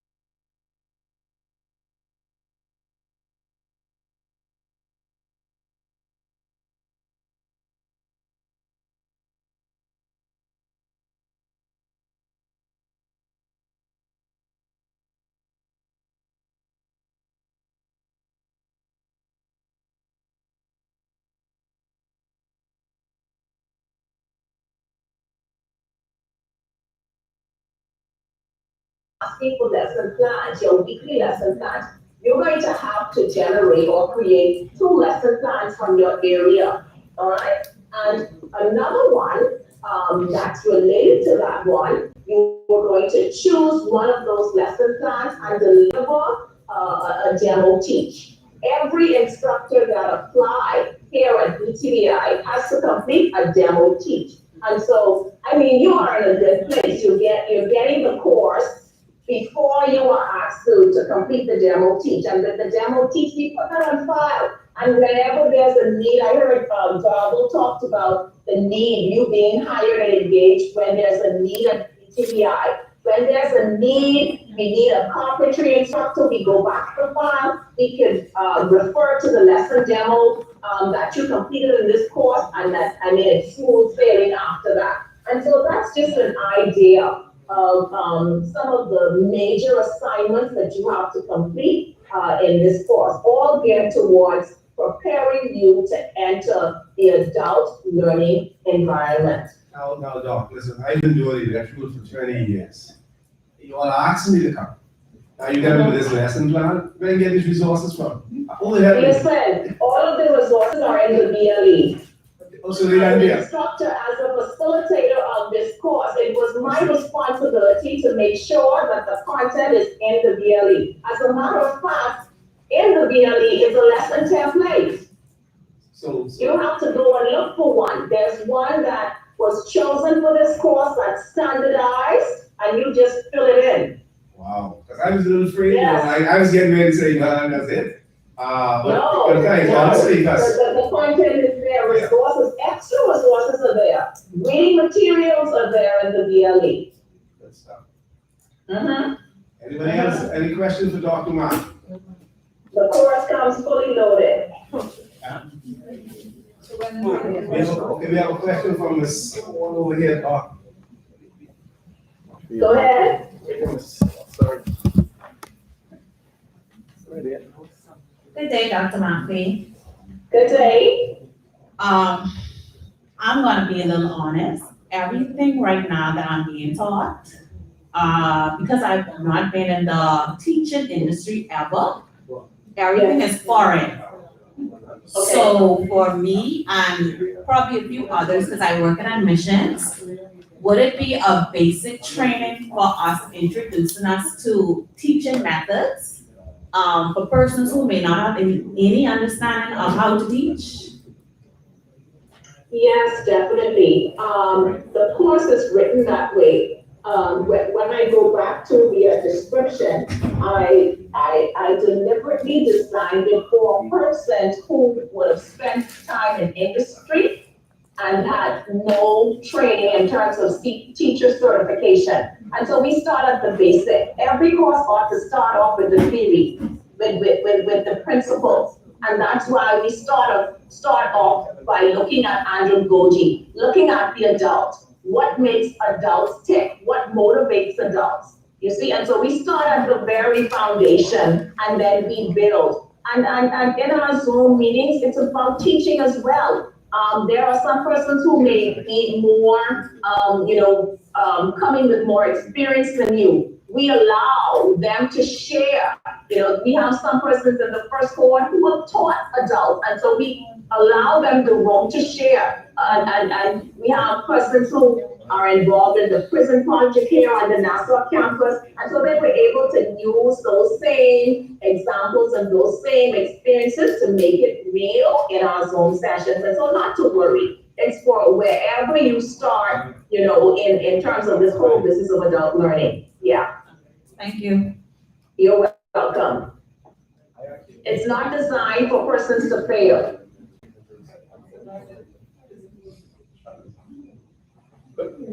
Any other question? Anybody else afraid, nervous, scared? Or any other question for Dr. Murphy? Is this the time now? Because if you say no. No, this is fun. This is fun. All right. All you'll be doing is, formalizing your passion and your need to give back So a good example. to our country. Yeah. A good example, like, so if you see me moving about here today, right? So I already had 4 Zoom meetings. Literally 4. And so that's where technology is. Like how you said, Colin, like you could be driving from work and you just put it in. I mean, put your earphone in. Remember the rules of the road. Don't let the police lock you up and all that good stuff. But you could actually be present. One of the things Dr. McAfee indicated though, you can't just say, click on, say you're in the room and you disappear. But you turn your camera on. Yes, yeah, because we can check up on you. That's the other thing. You have to participate. That's correct. So we can ask some questions. The other thing is that with the VLE, when you look at VLE, it actually speaks about how much time you spend on the site. So you might think that ain't nobody checking us. The system will tell Dr. McAfee how much time you actually spend on the course platform. So it's extremely interactive. Any other questions? All right, Doc, so this is coming down to behaving time. We call lunch. 1 o'clock. Any other questions? Doc, you have any final words? Ms. Cooper? Well, if you're interested and you're ready, you just do what you need to do in terms of registering for the course. Make sure that you're in the VLE, and as soon as it's up and running, this cohort, I'm ready to begin. So Doc, today is Monday, so tomorrow is Tuesday? Yes. And so classes tomorrow? Someone said no. So this is in the day and that's in the evening. No, what you mean? Come on, what you mean? You got, okay, all right. Okay. So it's next week we start. Okay, just checking. I mean, I'm checking the dates, you know, y'all can know. Mr. Davo. You start boot camp too, me too. So you gotta make sure this in the evening. Yeah, it's in the evening. So you gotta organize with Dr. Mark. So you have that smartphone someplace where you do your book. Yeah, do your stuff. Listen to me carefully. Like I said, some other people is paying for this. Please take advantage of it. I'm telling you. And then you have Doc indicated about the badging. That's the badging where you have credentials. But you could actually pop it any which way. People can know exactly what you have. If you go online, yes, do this. Go online and see what it costs to do pedagogy training. You gotta wake it up. No, but I'm supposed to be teaching students and helping. So you gotta say to Ms. Colley. We can talk about them. I can let Ms. Colley solve that one for you. If you committed now, then indicate, probably you gotta catch the next cohort. Probably gotta get, if you are committed, I won't say shove your commitments on the side, but this have to happen. We need to be able to make certain, especially persons who coming in for the first time, to make certain that they get a pedagogy training, because Dr. McAfee from the academic affairs, they ain't gonna even look at you if you ain't been through this. We can't consider you. And then us, it's the standard as we move forward. And the online environment is blended approach. The world have jumped to it. The world have jumped to it. Yes. So we look at when the next cohort, there may be not maybe, there can be a cohort for Elutra for the same craft, and more than likely we can have to engage Dr. Mark, not more than likely, we can have to engage Dr. Mark on that. And so probably if you don't catch this cohort, you probably catch that one. But I'm saying that'll be noted. My recommendation, why are you in this environment and you have colleagues who are doing this here? I say do it if you could, and then you can get support. For example, if you miss something out, you could say to a colleague that, listen, tell me what's happening here. Yes. That's an advantage. It's a team thing. We can talk about that a little bit more. Any other questions? Okay. All right, Doc, so that sounds like that. Says you sure? So it isn't tomorrow, Doc. So I was trying to let you know, you shared, she laughed, right? So that gave us some time. However, Doc, I can say to Ms. Cooper and Ms. Ramtula to actually put that cohort together so that could be inside. So if anything you need to do, great. Most definitely. Thank you very, very, very much for that last minute. Can't wait. It's my pleasure. That's it. Thank you, and do enjoy the rest of the training. All right, so they told you have no vacation, right, for the summer? Yes. You did tell you? Okay, good. All right. Thank you much. If nobody else will have. Thank you. All right. Bye-bye. All right. So, Mr. David, we started on the 24th then? That's correct. For Dr. Mark Essential Training, that's correct. Not tomorrow. 24th. Yes, sir. All right, so if no other questions for Dr. Mark, some basic housekeeping items. I see Ms. Colley left. There are some commitment letters that was given to you all. Ms. Colley need those commitment letters. Also, Ms. Colley would have asked you all to provide resume. Your resumes are the requirement for NCCER. I need to be able to put those resumes and commitment letters in his hands. I also need, and Ms. Colley will provide copies with that for myself so I can take back to Nassau, so I can show those people that we have some people who was committed. You all signing means that, listen, the money they paying out is covered.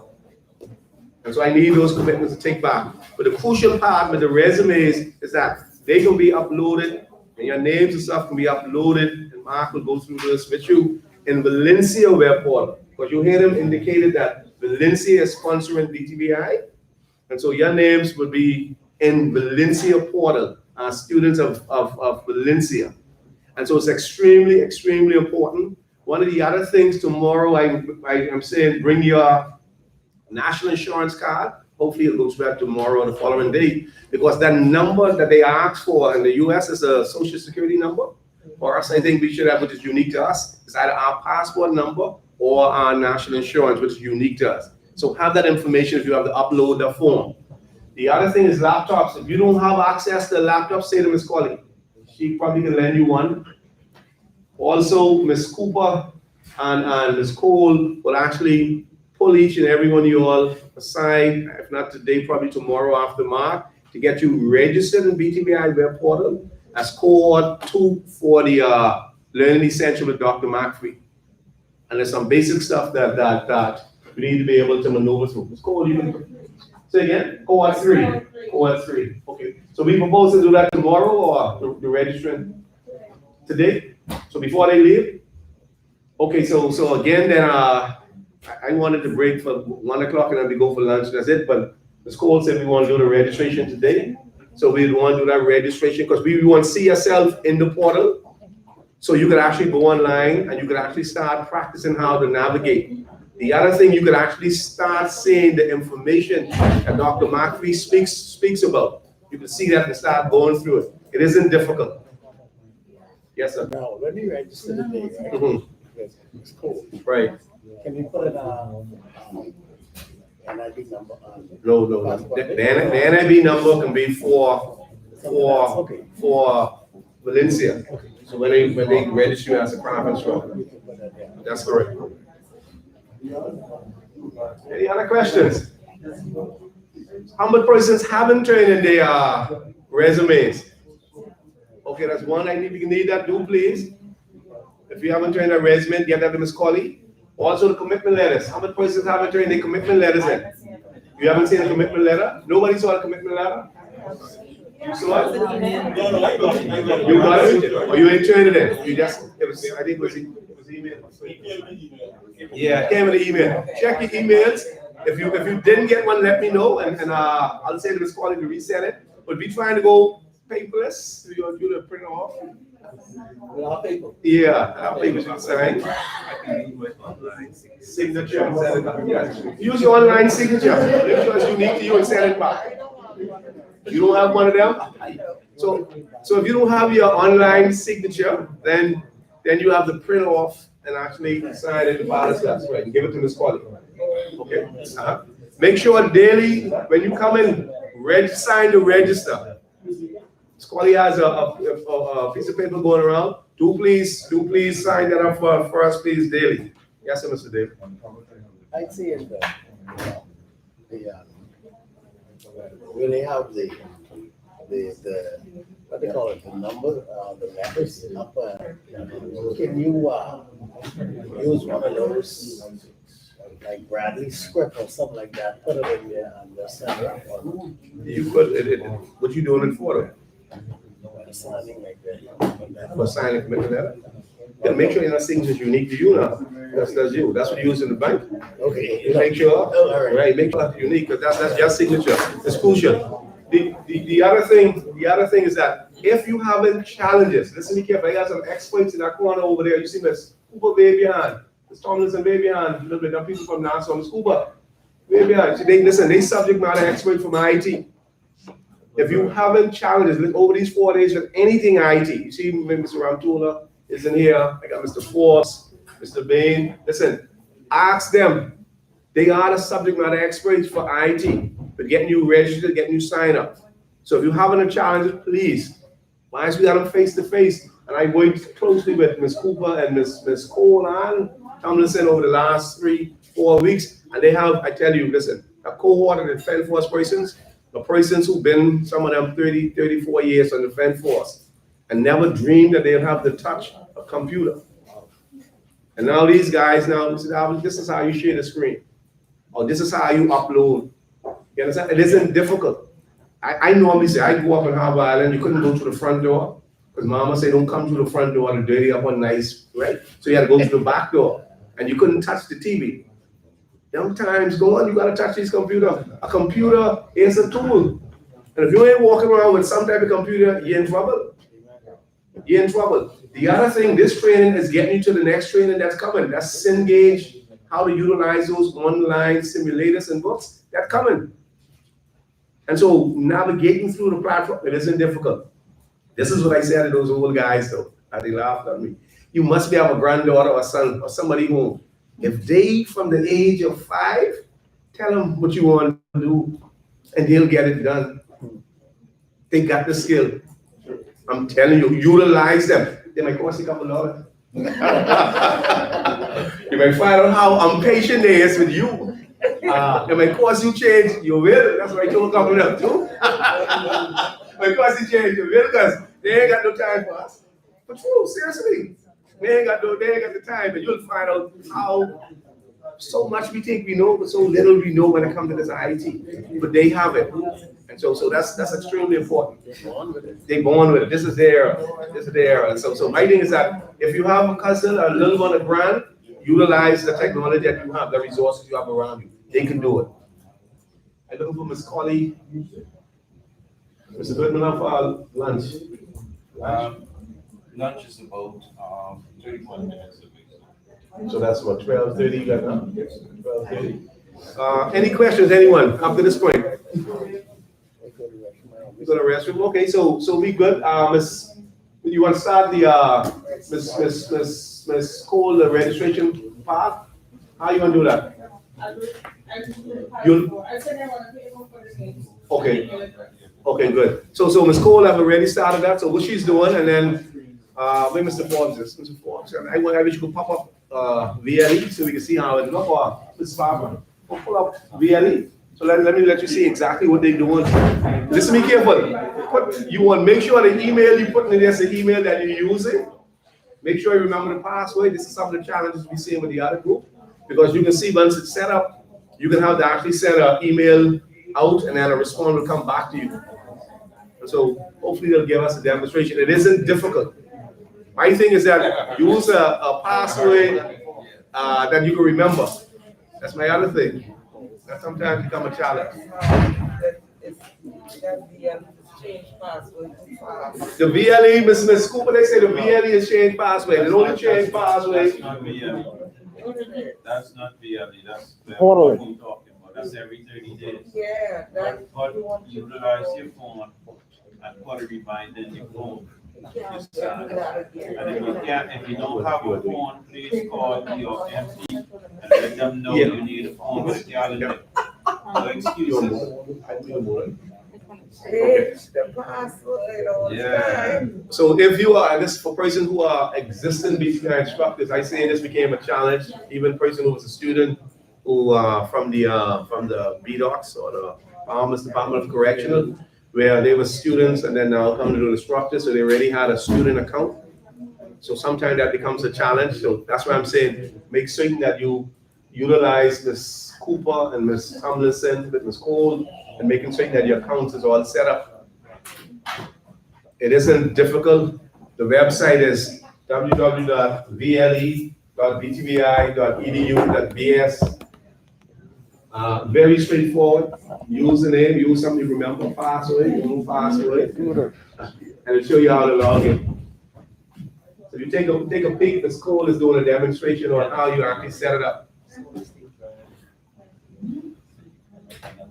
The website is www.vle.btvi.edu.bs. .bs.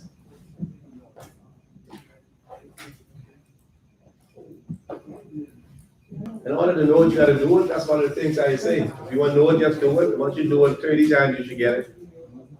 Don't be afraid to start over. It's very easy if you forget your password. Say, forget password, then go ahead and send it in a blink. I think I was the youngest one in the room, and I'm 52.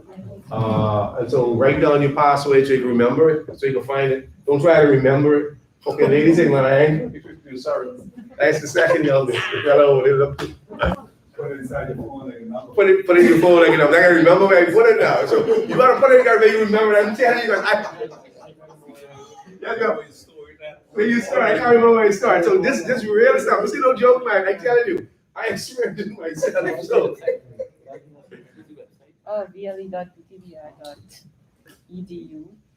www.ble.btvi.edu. So in school, I can give you the mic and you can talk.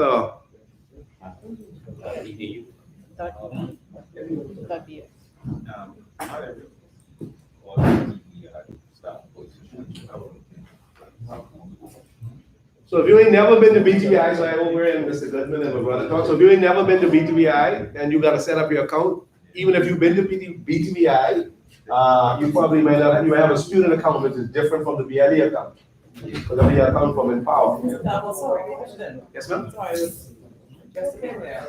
I have my instructors Right. using a totally different login for the BLE. Okay, so that's the fine you got in the school. And there's something my next question that. Go ahead. Okay, good morning, everyone. Now, for persons who are currently employed to BTVI and you have a BLE account, you don't need to recreate one. Because when you're added to the course, you can either be added as an instructor or as a student. So you don't need to recreate one. For persons who are new, working with us, or who are new to this program, the video I'm going to show shows you how to actually set up your BLE account. All right, so I'm going to play the video now. And for returning, if you never have, well, this is a new setup for the BLE, so you have to set one up. So another question. So therefore, the instructors who would already have an ID and password, would that work for the BLE? Yeah. If you have a BLE account, if it's an ID and password for the web portal, no. Okay, that's very confusing. Or the web portal is different from the BLE. You don't need to sign up for the BLE because you already have an existing. If you have a BLE account, then you have a web portal account. So you're gonna need to sign up for a BLE account. Okay. All right, so our web portal is different from our BLE.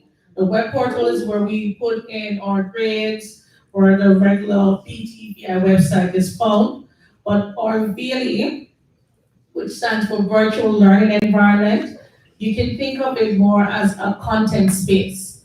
This is where we would post all our PowerPoints, your videos, basically lay out everything that you need to put for your courses. So as mentioned before, some courses are blended, meaning you have the online section and you also have the face-to-face section. The online section, the BLE is where you put all your content. So if you want to, for example, let me come back a little bit.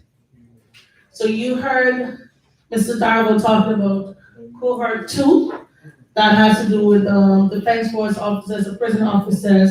This is actually their course. So the course that you're looking at now shows what they have access to. And I'm almost sure he is going to put persons who have not done the learning online course. Mr. Darville, will they be required to do the learning online course as well? Okay, so you will also be set up in one of these courses, and the course is divided into different sections. And as you see, we have week 1, week 2, week 3, and week 4. And this is one of our nano courses. And for the nano courses, they are actually a part of the code department, the Center of Online and Distance Education for BTVI. And a nano course only has 1 credit, and at the end of the course, you will get a digital badge, okay? So digital credentials are really big now, where you have your credentials available to you anywhere you go in the world, you have it online. You can share it to your social media pages, to your LinkedIn page, so persons know what skills that you have, right? So here on our page for the Learning Online, it covers 4 weeks of work, and the idea is for students who are new to online learning, this is a course that every student who's coming to BTVI, who's new to online learning, is going to get exposed to. And why expose it to instructors? Because we want you to understand the point of view of your students. What is it that they're going to go through? And there's some really good tips for you as instructors as well when you go through the online learning. So the first thing I want to show you here is how do you create a VLE account? And I'm just going to use a video from here to show you how you create it.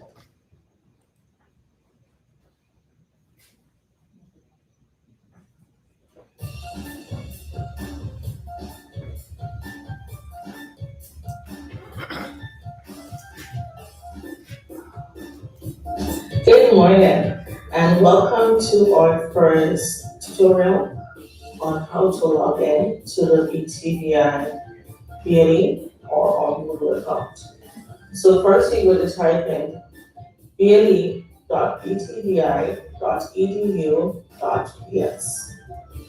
Once you type that, this page will come up. Click on login.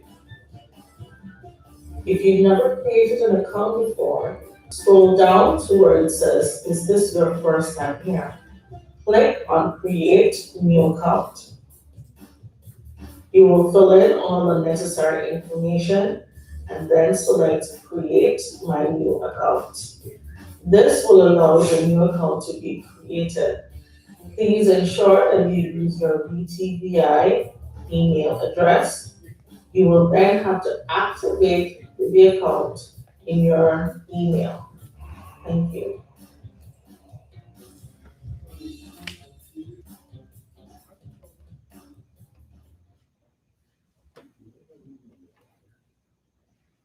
Okay, so for persons who are new to BTVI, you can use whatever email address you have for now until you're given a BTVI email. Okay, so you can use whatever BTVI email account, whatever email account you have until you're given a BTVI email account. Is that clear? So I'll put back up the website.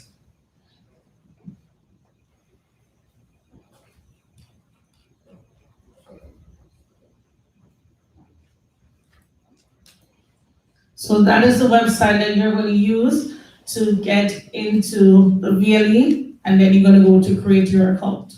Okay, any questions about that so far? Now you'll notice that there's a paper going around asking for your name and your email address. We're going to use that information to log you into the courses, the one for Dr. McPhee, and also for the Learning Online. Now for the Learning Online, I am thinking we are going to start that after lunch today. Okay. So we can try So to. you see how days is quick change? You were saying lunch was down and be going? Your class just start. Honestly, I think it's best for us to actually try to kick that out of the way, so you get 1 week out, and then we'll just have 3 more weeks to go. Okay, Mr. Darrell? I'm so happy you guys in the school, because I want to start tomorrow with Dr. Mark, I'll be honest. But I want to push it. And the Learning Online course is not very difficult. We have, as I said, 4 areas. You have getting started. So we look at challenges with online learning, expectations of online learning. Then we go on to Zoom. Why do we have Zoom in there? Zoom is our video conferencing tool that we use here at BTVI. So it's important to know how to utilize Zoom as a teacher and also as a student. So we're gonna take a look at that. You will notice as I go through the course that I'll give you both a perspective from the teacher and the student area, all right? Then you have the VLE. We take a look at how to use the VLE from a student perspective. And the last unit is on success strategies. What do you need to be successful as an online student? So we look at setting up a study timetable, making sure your area is conducive to learning and also working. Because working on an online environment is different from your face-to-face environment. When you're in your own space, you could be on the go and you still have to be able to provide content to your students. You still have to be able to ensure that they're able to do what they have to do. And we'll also look at some study techniques. Okay, so that is, yes. If you're already completed, you're good to go. I know we have some persons who did it during our first summer section. So those persons who've already completed learning online, you are good to go. All right? Okay. Thanks, Ms. Cole. Couple housekeeping items, Ms. Scully. Two things. I'm not certain, and Mark can let me know if he's able to bring my next shipment of books. And so the big binder book, I may need to take it to Nassau with me, but send it back, Ms. Scully. So I can ask you to leave it at the end of the training. I most definitely will get it back to you. It is your kit, mind you, it's yours. But I don't know, he talking something about overweight and all that good stuff. And so I may need to utilize them for Monday. That's number one. Number two, the commitment letters is extremely important. Ms. Scully just indicated that she only have 4 of those commitment letters. I need those commitment letters in hand, Ms. Scully. I need those commitment letters in hand. Please, with those resumes, ask a requirement for NCCER so I can put it in the hands of Mark, because that is one of the requirements they asked for. So I need those. The other thing is and we'll wrap up until after lunch, is an introduction of who all we are here.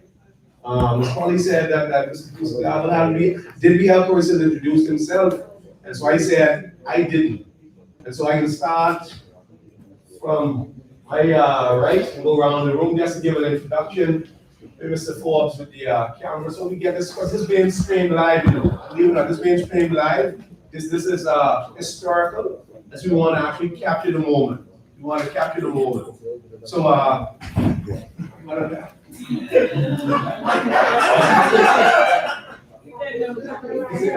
okay, so I see. Wow. Okay, that's interesting. I always say this to my students. If the police is looking for you and all this type of stuff, then let me know that we're at school. Right, well, guess we'll do a short introduction to everyone who's here so we have to capture the moment. So I'll start right from the front. Just get up, say who you are, how you got familiar with this program, what disciplines you teach, etc.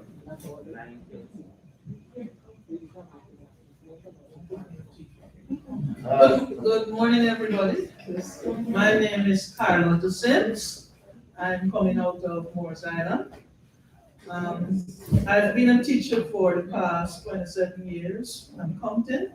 My discipline is maths and any of the sciences. I learned about BTVI when I was trying to get the program there, started on Morris Island. Yes.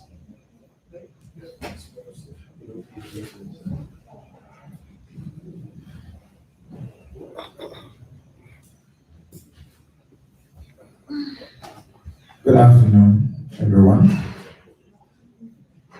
My name is Emmanuel Shield. I teach practical subjects, carpentry, graphical communication, and anything else that Ms. Scully would see fit to ask me to teach over the years. I step in and I do it. All right. I've been around for a while in the Ministry of Education and other places, and I'm looking forward to once again working with the team. Thank you very much.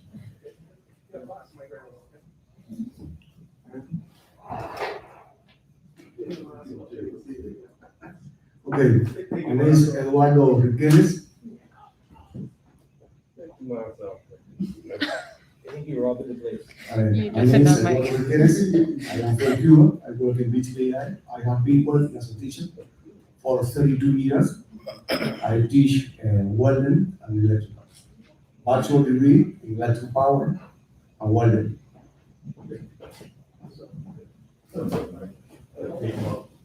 My name is Moses Wilson. My name is Moses Wilson, welding instructor at BTVI. Been at BTVI too long.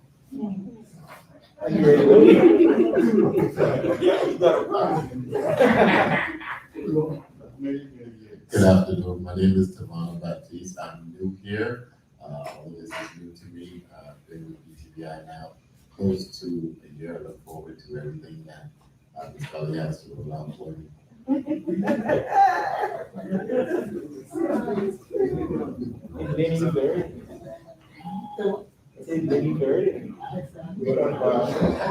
Hi, my name is Vensley Mills.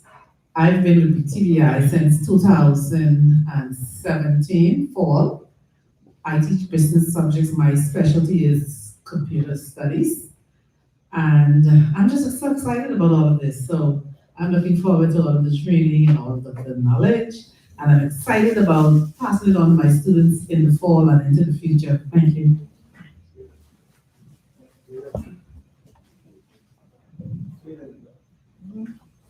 Hi, my name is Sonia Gator, and no, I'm not an instructor. I'm from the administrative side of at BTVI. I've also been at BTVI for 7 years.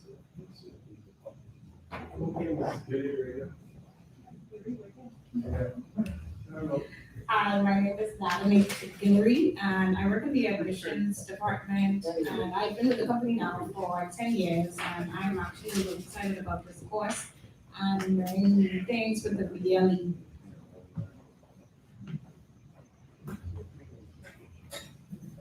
My name is Debbie Mills, and I'm a career student at BTVI, and Ms. Collie finally decided she was going to give me some teaching. So now I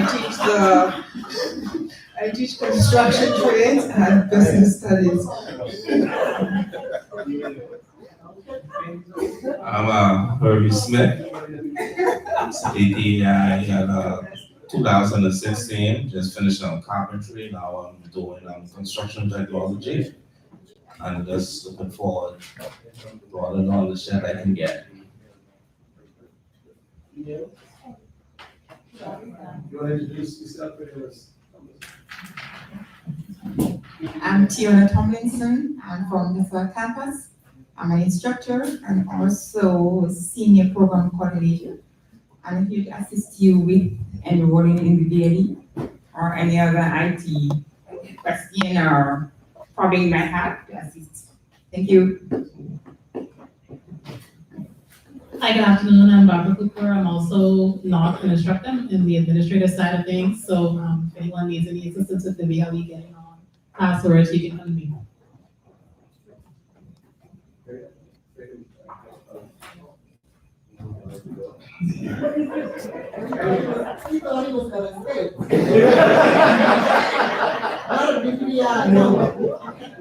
Good afternoon. My name is Bradley McDonald, and I work in the projects area at the Fremont Harbor Company. My background is in engineering with a minor in mathematics.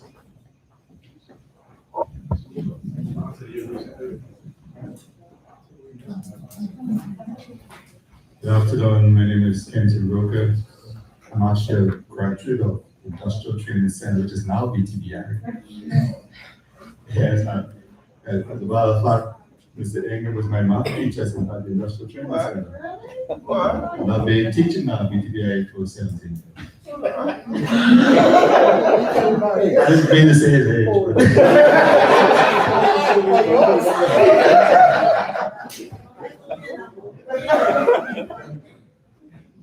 Good afternoon, everyone. My name is Davia Bethel. I am 3 roles: business instructor from the Abaco campus, currently in the accounts department, Nassau campus, and also administration work for special project for BTVI.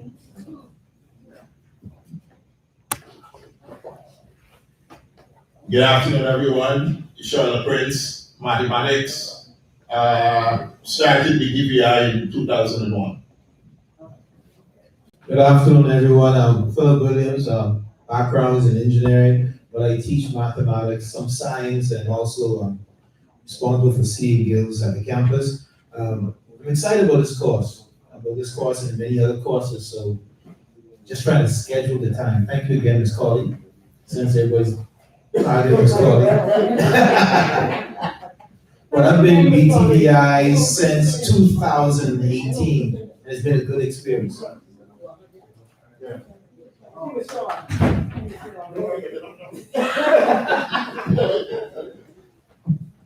Good evening, everyone. Afternoon, morning. Sorry. My name is Dia Harder James. I'm an electrical installation. I've been at BTVI since 2000, and I'm pleased to be with BTVI as a transition from face to face. Thank you.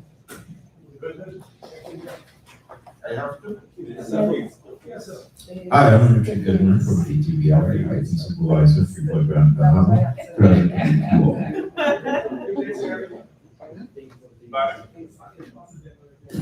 Good morning, everyone. Evan Wilson, BTVI Construction Trade Department. Thank you. So, Mr. Davis. Good day, Abigail Understands. I teach human resources at BTVI Freeport campus. Good afternoon. I like everybody else, they seem to have two names, so I'm Kendall Davis Davis. I started BTVI I joined BTVI at 2008, and I always tell people I was introduced by Mr. Scott. But you know, I've had an enjoyable time at BTVI, and I teach plumbing. And I think my nightmare for Miss Colley was she always was trying to get me into technology, right? And after this over the summer, she pushed me into that. And I'm happy she kept pushing me along the way, because now I find myself, like last night, I went on the laptop to say some stuff, but I guess if it wasn't for that constant nudging, I might have still been running away from it. So thank you all very much, and Ms. Colley, thank you a lot.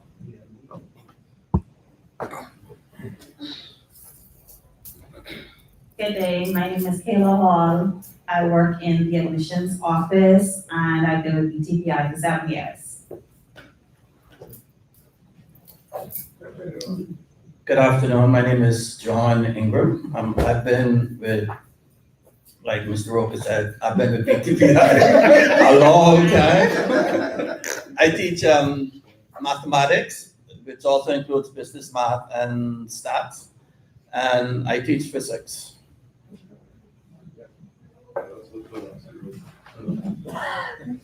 Hello, my name is Keandra Knowles. I've been introduced to BTVI as a student in the construction technology program, which I completed last year.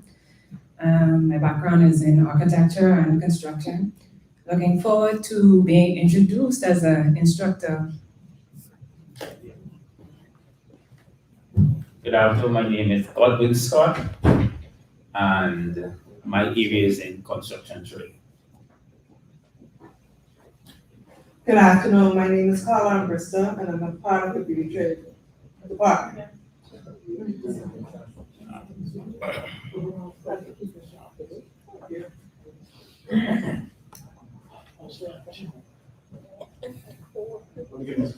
Good afternoon.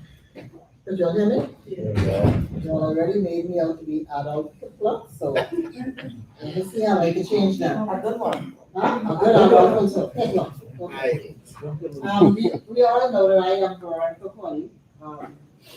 I am the person working with everybody here at the Northern Bahamas campus.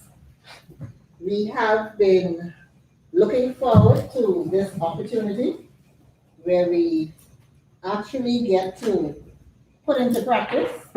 Would we need to see happening as far as training, especially when it comes to technology?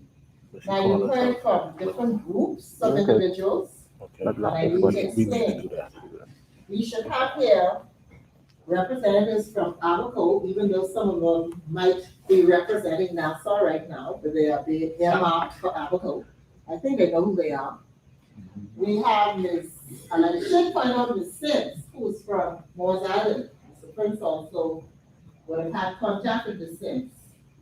I think Ms. Sims is one of the best representatives when it comes to a representative when it comes to assisting with getting individuals into BTVI.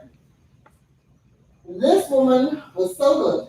Mr. Prince will remember, she actually had her husband come and pick us up in his fishing boat in order for us to get into Moores Island, to talk to the movers and shakers in Moores Island, and also to talk to the students at Moores Island. We went from house to house in Moores Island, working at getting students come to BTVI.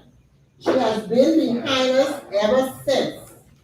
And when we thought about something like this happening in Grand Bahama, we couldn't leave Mrs. Sims out. So we figured we should have her come today also to represent ABACO. She's not in mainland ABACO, but her, I should say her connections, her assistance, I am sure we will get her to even work between mainland ABACO and Moores Island. She is just that good. And then her husband is a fisherman anyway, and he got the boat, you know, and I love the boat. You also I love to ride the boat. Right? So we have a mix of people here. You said I talked about ABACO.